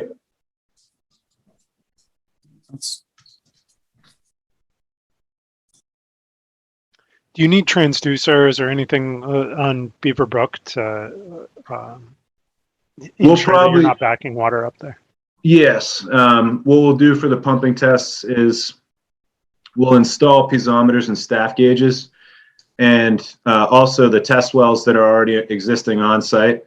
And we'll install pressure transducers that will monitor water level. They monitor pressure, but we convert that to water level later on. And we will have those installed in Beaver Brook. Should we include those as part of the filing? I don't have any issue with them. I just think it's a I dotting and T crossing exercise here. To the extent that you need to get equipment or in some way impact the resource area during the installation of those, we should at least make sure they're documented in the NOI. And it's possible they're there and I just missed that detail previously. But if they're not, we should update it and make sure that it's clear that those are a part of the application. Okay, so to be clear, I'm just being redundant here, so I understand myself. You want the locations of the piezometers and the staff gauges, maybe put them on a map and then put them in text in the NOI in the instance that they're not there? Yeah, exactly. To the extent that we're installing something in the resource area, we should document that as part of what we're permitting. Okay. Chase, just to be clear, are you asking him to be very specific where they're going to be located, or just the amount that are going to be there? I wouldn't mind an approximate location, but Okay. I'm not going to. Again, it's just for a completeness. Right. I think approximate would be nice. I don't know that we can. I don't know that we want to hold him to a specific spot just because there's so much movement out there. Absolutely. I think that's a really great point.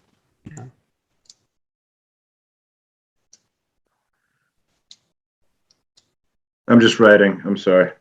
No, you're good. Any other commissioners have any thoughts or words of wisdom? No, I'm good.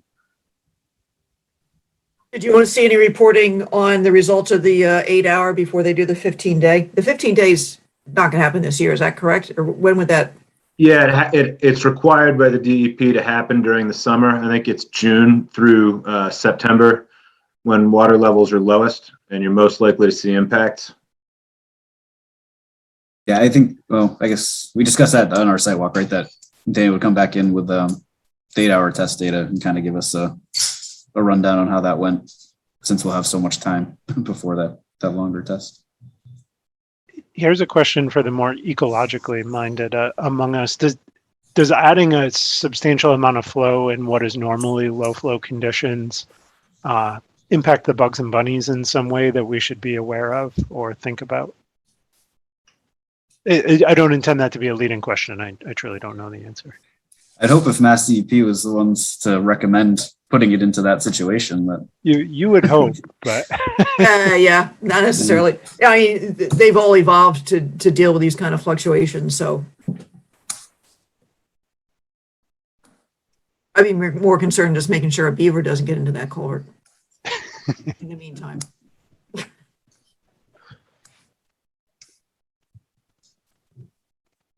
So that brings up an interesting point about a beaver. So am I okay to make the assumption that someone's really going to look at that area before all this starts to make sure that nothing has changed in terms of channeling or?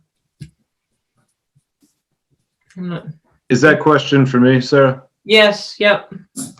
The way that I'm not sure that I totally understand you, but let me propose this and you can guide me if I'm wrong. So I guess all I'm asking is that if over the winter we've had storms and all of a sudden some of the channels or flows or things have changed, are you going to be alert to that prior to June? Yeah, I think we would be concerned with that for ourselves. If something had happened and it was going to affect our test, we're scientists and we have to be aware of what's going on and how our test is going to affect our data for our client. We have to present a good product and make something accurate. Okay, thank you. So we meet again on November 9th, and it sounds as though you should have your transfer in hand by then. So I think we will carry you on to the 9th, and I think this discussion has been helpful, so that should streamline that for the next hearing. Okay, just to reiterate, I've got 2 other things that I need to add. I've got the photos of the banks that I need to add, that I need to get to the commission, and I need to update the NOI with rough locations of staff gauges and piezometers, and then the transfer. Those are the 3 things, right? I have a question. When you have this kind of job and the pipe goes right next to a parking lot like that, what can you do to prevent people from like fooling with this pipe? Like it's going to be seen and people might want to, I don't know, poke it with whatever. Just jerks. Yeah. I don't know. That could happen. I've never seen that happen. Are there labels you can put on it, or a little maybe sign, "Do not disturb," testing going on, or something like that? Yeah, we could put signs. I think during a 15-day test, there would certainly be people out there. Generally, we have people out there day and night for a test of that length. And there'll also be people there during the 8-hour test. And because it's on private property, I don't think any worker would just go out there and disturb it. But if you would like signs, we can put out signs also. I'm not opposed to that. I just would hate for anything to disrupt your test if you know, if people just are curious and overly curious about it. I'd almost question whether if you put signs up, people would be Yeah. more likely That's to. what I was gonna say. You Yeah. put a sign up and people are gonna come check it out and say, hey, what's Yeah, going on over there? I think to maybe Yeah, just have them on hand, but sometimes no signs are better, but Yeah, between the private property and, I mean, you saw they were doing some driving training, some van training when we did our site walk. That back end of the parking lot was empty the Right. entire time we were there. I'm not sure it's fully functional yet. all right, do any of the commissioners have any other questions? Okay. So thank you for your time. We will see you on November 9th. Okay, thank you very much. Okay, great. Amy, just to touch back in with Lot 4A for Grimes Lane, have they come back in yet or no? Is here. Okay, if we can come back to the 9 o'clock. Sarah, I'm gonna sign off. Okay, thank you for coming, Julie. Good night, Julie. Night all. Yep. Night, Hi, Julie. Julie. All right, so if we can come back to the notice of intent, Lot 4A Grimes Lane, Mass DEP 204941, construction of new house and associated work. If we can speak to that, that would be great. Good evening. Thanks for pushing me off while I could get back and do my other meeting. This is Mark Slager from Allen Engineering. Here on behalf of Grimes Land Investment, LLC, regarding Lot 4A. At the last meeting, the DEP had not yet issued a file number for the project, so the commission continued it to tonight's meeting. There was also a request to do a peer review on the wetlands that were on the adjacent lot. That peer review was completed and a report was issued this afternoon. I believe Amy has a copy of that. The peer review was performed by Oxbow Associates, and they, with the exception of one flag up near Grimes Lane, they've confirmed the delineation as shown on the plan. Would you like me to share my screen and call up the other plan? Sure, I think of reference, the commissioners have not had an opportunity to read that Oxbow report because of the timing of that. Amy, have you received that? Yeah, I got it. I think when we were standing in the hallway. Okay. 6:30. Right, so for the select board one. Mark, you can And he certainly does. share your screen and we can talk about it, but I do have to make a disclaimer that the commission has not had a chance to review that personally, but feel Okay. free to carry on.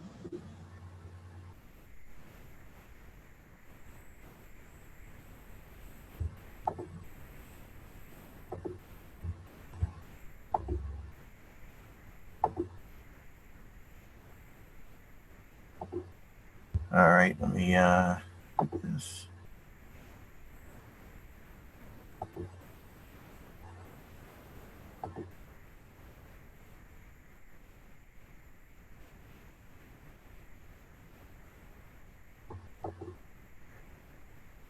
Can everyone see this? Yep. Yes. Okay. So the wetland in question is actually off the property, and we're proposing a little bit of work associated with the grading, with the septic system, within the 100-foot buffer zone. It's well away from the 50-foot no disturb zone. So the blue line represents the limit of work. The long dash line in red represents the 100-foot buffer. And then the shorter dash line represents the 50-foot no disturb. As you can see, the septic system and the house and the driveway are all well outside the 100-foot buffer zone. So we're only talking about a small area within the 100-foot buffer zone. And Mark, and with that, I'll turn it over to the commission for any questions. Yeah, Mark, this is Kyle. Can you remind me the reason that the septic system's pushed so far back, was it the Board of Health asked you to flip the primary versus the reserve? Yes, there Okay. was some shallow bedrock up in the area closer to the house. And they felt that while the test pits in the reserve area are sufficient,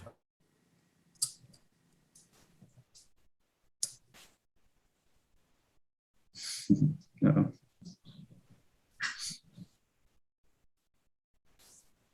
I guess we lost him. We lost Mark. I bet Mark, he's getting real I'm not sure if you can hear us, Mark, but you're frozen. Now So, he's gone. you know, commissioners have any questions or concerns on this filing? So we can- It's my concern with this one is what I've articulated consistently, that we keep looking at individual lots when we really should be looking at the lots holistically. This individual one is reasonable to me if the wetland has been in fact confirmed. But there are a series of cascading effects associated where we put one house impacts where we put the next, and so on and so forth. But I think this one's probably fine in my opinion. Okay. My recollection is the knock-on effects are small here. Any of the commissioners have any other challenges with this or questions when Mark comes back on? If we want to use what Oxbow has distributed to Amy, or do you want to wait and read it? I mean, it looks pretty straightforward. Okay. Okay. Yeah, Brian Butler to go out there actually Friday and dug a bunch of holes. He said he couldn't get real deep, but the soils, he saw a constant, if you will, difference between the upland soils and the wetland soils. There was only one flag that didn't impact this property that he thought, and I think it was around the curve, so probably wouldn't even affect 3A, I think is the next one to come in. Okay. So, Amy, Carl, did he mention any of the modeling that we saw in the hydrologic indicators that I was concerned about?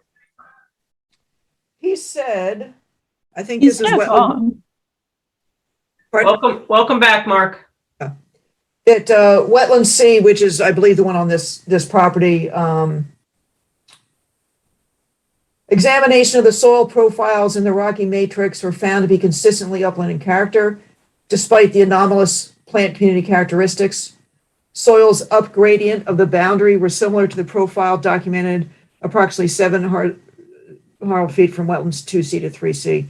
The zero, or the O horizon and AP horizon, which was a 10YR 3.3 fine sandy loam, and then the B, which is a 2.5 wide 4.4 fine sandy loam with less than 2% of faint redox. So he did see some, but it wasn't enough to kick it into a hydric soil.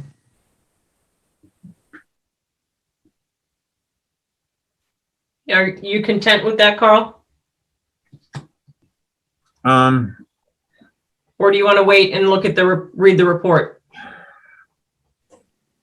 So just to remember that this report did not come in until this evening. Yeah. And or go out there with Brian. Okay. I'd probably prefer to read the report. Okay. Yep. Mark, can you hear us? yeah, I apologize. I'm actually in my car in the parking lot of the Westford Town Hall. Yep. No. Body Yep, connect. So No worries. And so I think where the commission is right now, because of the timing of the report, there are commissioners that would like to review that and to be able to ask you any questions. So we would encourage moving this to the November 9th again to continue it. Okay. And can I say that if any of you do have specific questions and want to have another site walk, maybe with Brian, let me know sooner as possible. The contract that Mark signed, the scope did not include a field walk with Brian, so we'd have to scramble and get them back on the hook for that. Mark, is that something that you would support? Absolutely. Okay, thank you for the verbal acknowledgement.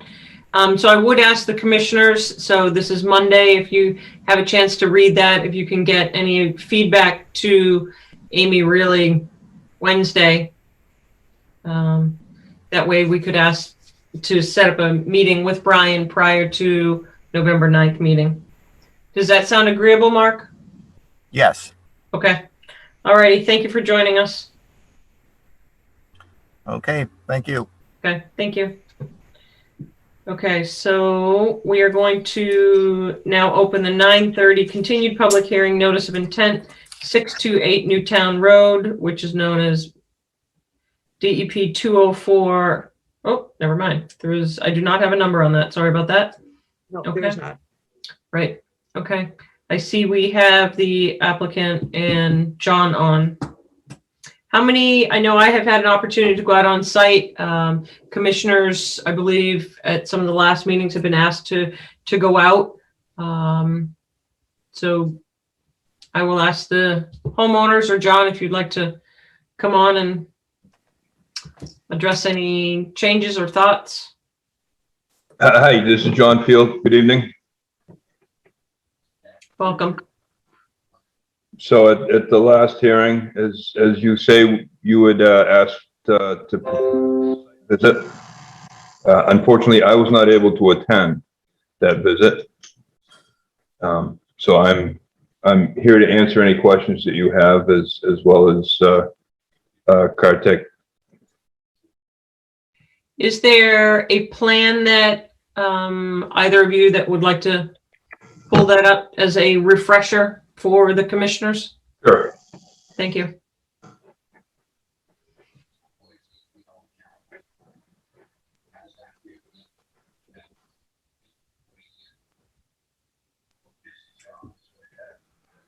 Amy, while John's doing that, we still don't have a DEP number on this. Oh, you're on mute. Yeah, there isn't one yet. Yeah, I'm not sure what the holdup is, but it is on their records, but they don't have a file number yet.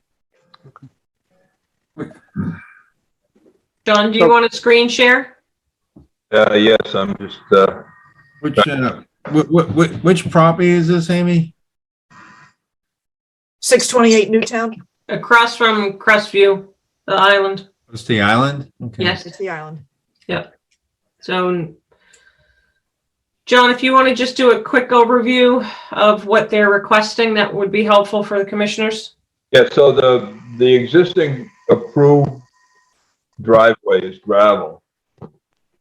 The homeowners would like to install permeable pavers in place of the gravel driveway. They'd also ask to add a small turnaround area that was staked out. It's a 9x12 turn, almost directly adjacent to the garage. And I'm trying to share my screen now. I'm not sure if there's anything.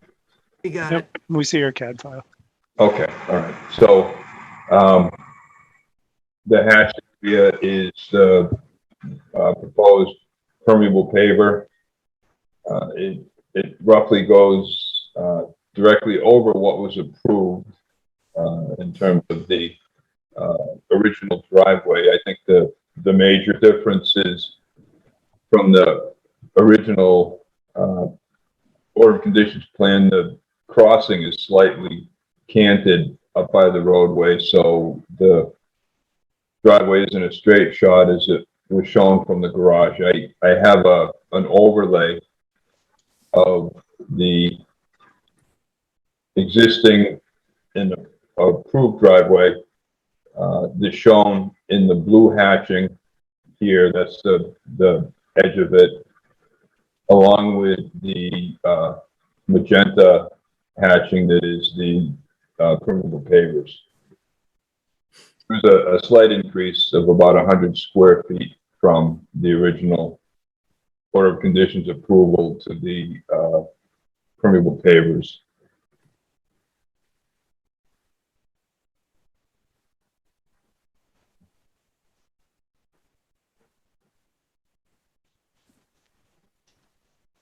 This is And is that, John, is that 100 square feet in the turnout? yes, in the turnout, and also never marked out on any plan. This small walkway was never really addressed in the original order of conditions, and that is it's a 3 foot, approximately 3 foot wide by 24 foot long.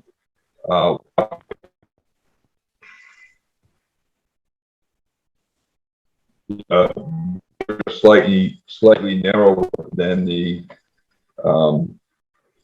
approved, only in this a bit more expensive for pavers than it is for gravel or Yeah, but John, don't your pavers have gravel edging to them that you're not showing here? there is there's a 2 foot shoulder that essentially is not disturbed. It still stays within the overall allowed width of the original driveway plan. Right, but correct me if I'm wrong, the shoulder right now is established. There's some vegetation there, and I think that's what I was, I was actually happy to see that. So as you drive in on the left, there's some vegetation that's growing ever so slowly, and then not too far into there, you've got some newly established trees as well. My concern is that we finally have it stable. And John, if you can go back to the original plan that actually had the rocks on it. I know there has been discussion of where the rocks are presently versus where they are imprinted on your plan. Hold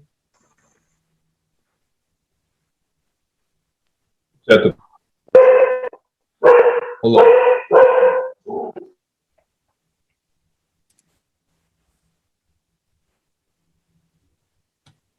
I'm sorry, somebody's coming up and the dogs are going crazy. Is this the plan that you're Yes. Yep. Thank you.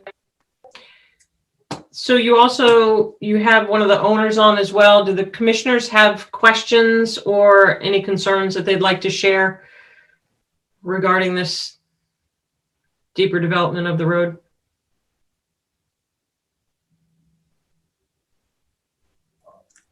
Go ahead. Oh, sorry. I have a bad habit of speaking first. I was waiting. Go ahead, Carl. No, I just my feeling on this is that I thought we on this particular site, because it was so tight, getting everything in there in order to have this house, that we kind of maximized everything we possibly could on this footprint. And we specifically had delineated the driveway to stay as it was. I think, Carl, also it might be helpful for you to explain to some of the newer commissioners, the rather robust and lengthy conversations we had about pavers as well. Yeah, because we had discussed pavers at the onset, correct? Correct. And so this is the second round of Well, I think we also talked about longevity of pavers, that they still require maintenance. I mean, if you're gonna have a paver permeable, it's probably the best way to go, because you're still allowing the water to flow through, and not just flow over. Yeah, I think, John, you told me the last time that these pavers will actually let water seep through even better than what we have right now. So,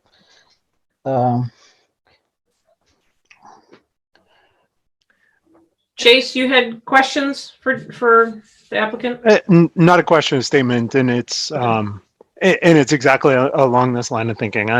I'm disinclined to approve this for two reasons. One is the expansion of the footprint, and the second is that permeable pavers, perhaps the best option here of the various options, are still not going to be as permeable as a gravel surface, and you can see that in the curve numbers that you get on permeable pavers versus gravel surfaces. And furthermore, the water is going to run off more rapidly off of the permeable pavers, and given the slope and sensitivity of this, I'm just disinclined to change anything about this when it was so very challenging to permit in the first place, and things seem to be in an okay position, and I just don't, I have no appetite to rock the boat here. I think that our concern is that our driveway is sinking ever so slowly with every snowfall, every time the snow flow comes in here, the gravel. So we actually have like lengthier pits, like where the water accumulates in our driveway, and that's our primary concern. It's not like 3 more years like this, and we might not have a driveway anymore. It's sinking, and that's the reason why we want to have this. I cannot physically move the gravel back from wherever the snow flow deposits it and put it back in place. So this is just going to be and this is why we want to do this, otherwise, and it's going to cost me about 4 times the amount it would do for like a concrete or asphalt, or what everybody else does basically. So we are willing to spend that. And my understanding is that the way that the area that will be paved will be narrower than what the area that has gravel on it. And the second thing is that my understanding is that the runoff with permeable pavers will be lower than the runoff with the existing gravel thing. Now that's my understanding, but my biggest concern really is the fact is I don't want to lose this driveway. I cannot access this house any other way, except maybe a hoverboard or something, and that might happen in 3 years. So, and that's my primary concern really. Because the gravel needs to be, it needs to be and we've maintained every year. Yeah, that's just too much, it's not that easy. Like even if the paved, if we use permeable pavers, we understand that it needs maintenance. And we are willing to do that. Maintenance. We will maintain it. Yeah. But gravel, needs maintenance every year. Yeah. We've lived here 3 years now, and it's Chase, I don't think that they understood the comment in terms of increased runoff on that. So I don't know if you want to take a moment to explain that when you have that hard jump from a paver for runoff. Sure. And I'm receptive to their argument right now, or at least I think I heard in their argument that that these permeable pavers would enhance infiltration. And to the extent that you've got literature that supports that, I would be happy to look at that. I haven't seen anything that suggests that in my research of permeable pavers versus gravel indicates the other. So my point was that the interlocking permeable pavers present 2 things. One, less overall surface area for water to infiltrate into, even though they are somewhat permeable relative to asphalt. They're not as permeable as gravel surfaces. And second of all, they present a much smoother surface. And here with the house sitting up at a higher elevation that pitches back towards the stream, all you're really doing is accelerating the water down that pitch with a smoother surface. I appreciate that it's easier to maintain. The year or more that we spent permitting this contemplated all of these things. So I don't mean to sound cavalier here, but your concerns are not invalid in terms of the difficulty of maintaining it, but they're foreseeable, and we're now sort of backing into something like this after the fact, when alternatives were considered and discarded earlier. And so I'm happy to look at the literature that suggests that the permeable pavers are in fact present more infiltration. I'm skeptical that that's what they'll show. I would say that, look, I have a background in physics and fluid mechanics and all that, so but I don't have the tools to put this up on the back. But these are not like interlocking pavers, where there is absolutely zero gap between them, right? So there's a relative. From what I have seen, we have selected like 3 or 4 different dimensions, for the pavers, and so it's kind of like it's I mean, I cannot even get the exact age group, but you know what? I'll just go ahead and I will find something that addresses your concern. Okay. And I'll share it with you. I have spoken to people who actually do permeable paveways for a living, like, and they have advised me that this was actually going to be, the runoff will be lower in as compared to what we have with the existing gravel, right? So I will go ahead and I'll get that literature to you. Okay, and to be clear, what I'm looking for here is not anecdotal evidence, and certainly not anecdotal evidence No. provided by a vendor. I'd No. like to see. I understand your concern. It's almost like a conflict of interest over there. I understand that. Okay. I mean, it's not almost. It is a conflict of Chase interest. also brought up a good point of the slope coming from the house down and the accelerant of that. So I think there were many points taken here. So I think we have once again spent quite a bit of time on this plot and happy to continue this, or it's up No, to this is going to keep coming up, madam. I mean, listen, this is going to keep coming up because I need to find a solution for this. That, you know, So, I'm willing to undertake. And management plan, which should have been in place prior to your purchase. So these are all issues that we addressed during the permitting process. So Yeah, but that was with the builder. Like, we weren't part of the negotiation process. If there was no house over here, we wouldn't have bought it. So, you know, there was a house here. We liked it. We bought it, and we are willing to make the extra investments to satisfy all the criteria. Okay. I mean, the thing is that we do not have a public transport system in this neck of the woods. I have to walk 3 miles to go Are anywhere. there any other commissioners that have any questions or comments? Yeah. So we do need direction on this if we're going to Do we know, vote, or if we would like to take in more information. do we know why the gravel driveway is sinking? Because of the snow flow. It's not sinking. Yeah, it's not sinking. It's getting plowed away. Yeah. So whenever you plow it, Normal wear and tear. Right. Yeah, but normal wear and tear will basically eliminate the driveway. I mean, I've lived here 3 years and it's fairly low as compared to what it was. You know, we never had these this waterlogging and all these pits in 3 years earlier, and 3 years and 3 years. Kyle brought in a good point with your excessive rainflow and also plowing. It will deteriorate. So where is the gravel going? It's all over the place. It's partly in the woods. It's partly on the area adjacent to the driveway. It's in the area where the snow storage happens. It's all over the place. You know. So I can address the CN number information and provide. I think that there's a study that was concluded by a handful of municipalities. Permeable pavement, permeable pavers, and gravel driveways or gravel parking areas. I can bring that to the next meeting. And I can also say that if I'm modeling for stormwater, I'm using when I'm using gravel as the driveway surface, I'm using a 97, and I feel that the permeable pavers have a much lower number than that, but I don't have that information right now.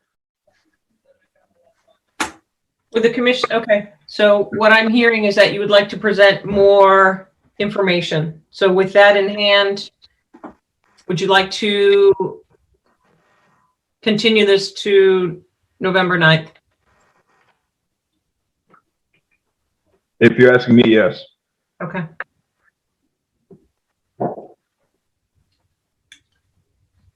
So we will entertain more information prior to the meeting on November 9th. Any other commissioners have any other questions that they would like to or data brought into the next meeting? I'm just concerned with the gravel eroding if it's going into the wetlands. I would encourage all the commissioners to go out because you can visually see where the gravel deposits are going. So if you have not yet had an opportunity to go out, I think to just go out prior to the 9th meeting would be helpful. Yep. Hey, great. Okay. All right. We've got to keep moving. Thank you. Thank you. Okay. Next up is the 9:45 continued public hearing notice of intent, 107 Mattawanakee, Mass DEP 204921, construction of a single family house and septic system. So this is Peter Scott's project, and he would not come into a Zoom meeting, basically. So he has asked for a continuance. I think this was first submitted in November of last year. And when it was first opened, Ted Doucette was present and basically said they want to continue it from that November to February, while they tried to get approval from Board of Health. And this is one of the ones that's been continued every 2 weeks or month or 6 weeks or various things. At this point, Peter did submit a letter asking for a continuation for 6 months. 6 months. One of the main things they need to do is, because of where the septic system was, it's actually within the zone for their neighbor's well. So they are talking to their neighbor about going onto town water, so there's no more radius around a well. He says, quote, "My neighbor in the neighborhood has been very receptive to abandoning his well. The present issue is the town water is substandard to his liking at this time. He feels that once the town has addressed the issues with the wells, we can discuss this further. I am confident that something can be worked out, and I'm requesting an extension of my application for 6 months with the hope the town has completed its work on the program. I feel there's no need to dismiss this and require a reapplication fee. Thank you for your consideration in advance." My 2 cents is we continue it for 2 weeks, tell them to show up, or we end it.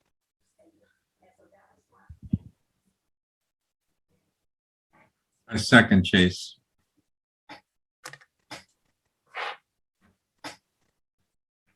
This is an example of a project that's gone on way too long. End it and start over. Do I have a motion? Or is that a request? So this doesn't have to be a motion. You can. Yeah, I think it's probably a consensus that he's being asked to come in November 9th to provide information on how the project is going to meet the requirements of the bylaw. And then if he doesn't come in or doesn't set it up, then you are set up to continue or deny. Okay. Please note that I know it's been a long time since we've looked at this. There is considerable amount of work in the 0 to 50. So there would be a waiver required on a new construction. So that's something that we can ask to have the waiver addressed at the next meeting as well. So the well is one thing, but there are other things that need to be discussed for that applicant. When did this project start? I'm not even familiar with this. Is this like multiple years ago that he started this? Last November. Last November. So we're going on 1 year. But you would have. But it was all of 5 minutes. Yeah, you would have it would have been come and go.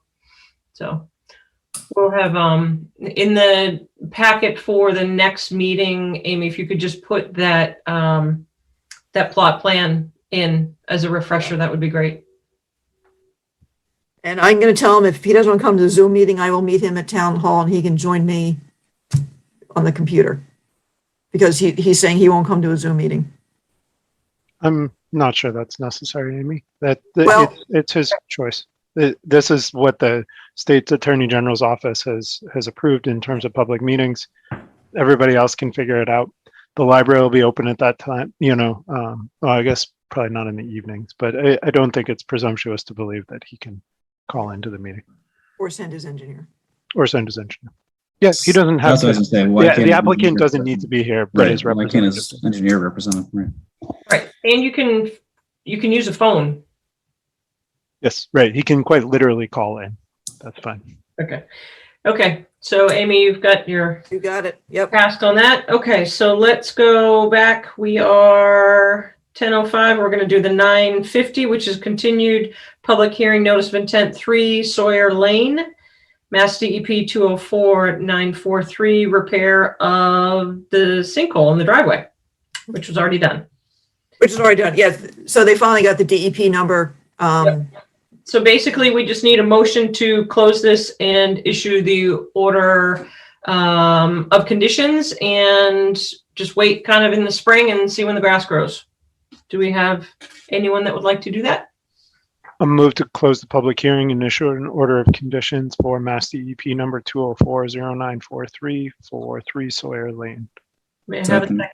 Who did that? Second, Kyle. Okay, thank you, Kyle. Okay, roll call vote. Chase. Chase, aye. Kyle. Kyle Maxwell, aye. Brian. And Crowley, aye. Carl. Carl Melberg, aye. Sarah. Sarah Seward, aye. And myself, aye. It's unanimous. All right. If we jump back in, I think we have hit everything on our discussions. Yep. I appreciate everyone kind of staying on it. I know it was a big agenda. Look forward to seeing anybody that can make it on Friday.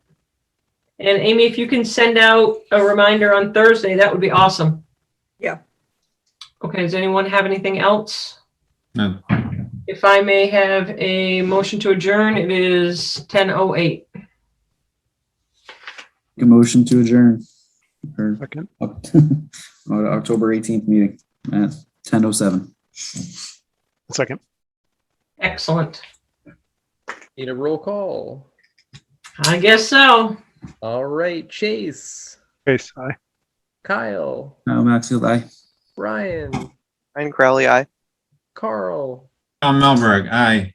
Sarah. Sarah Seward, aye. Myself, aye. All right. What's the score of the Red Sox? It's a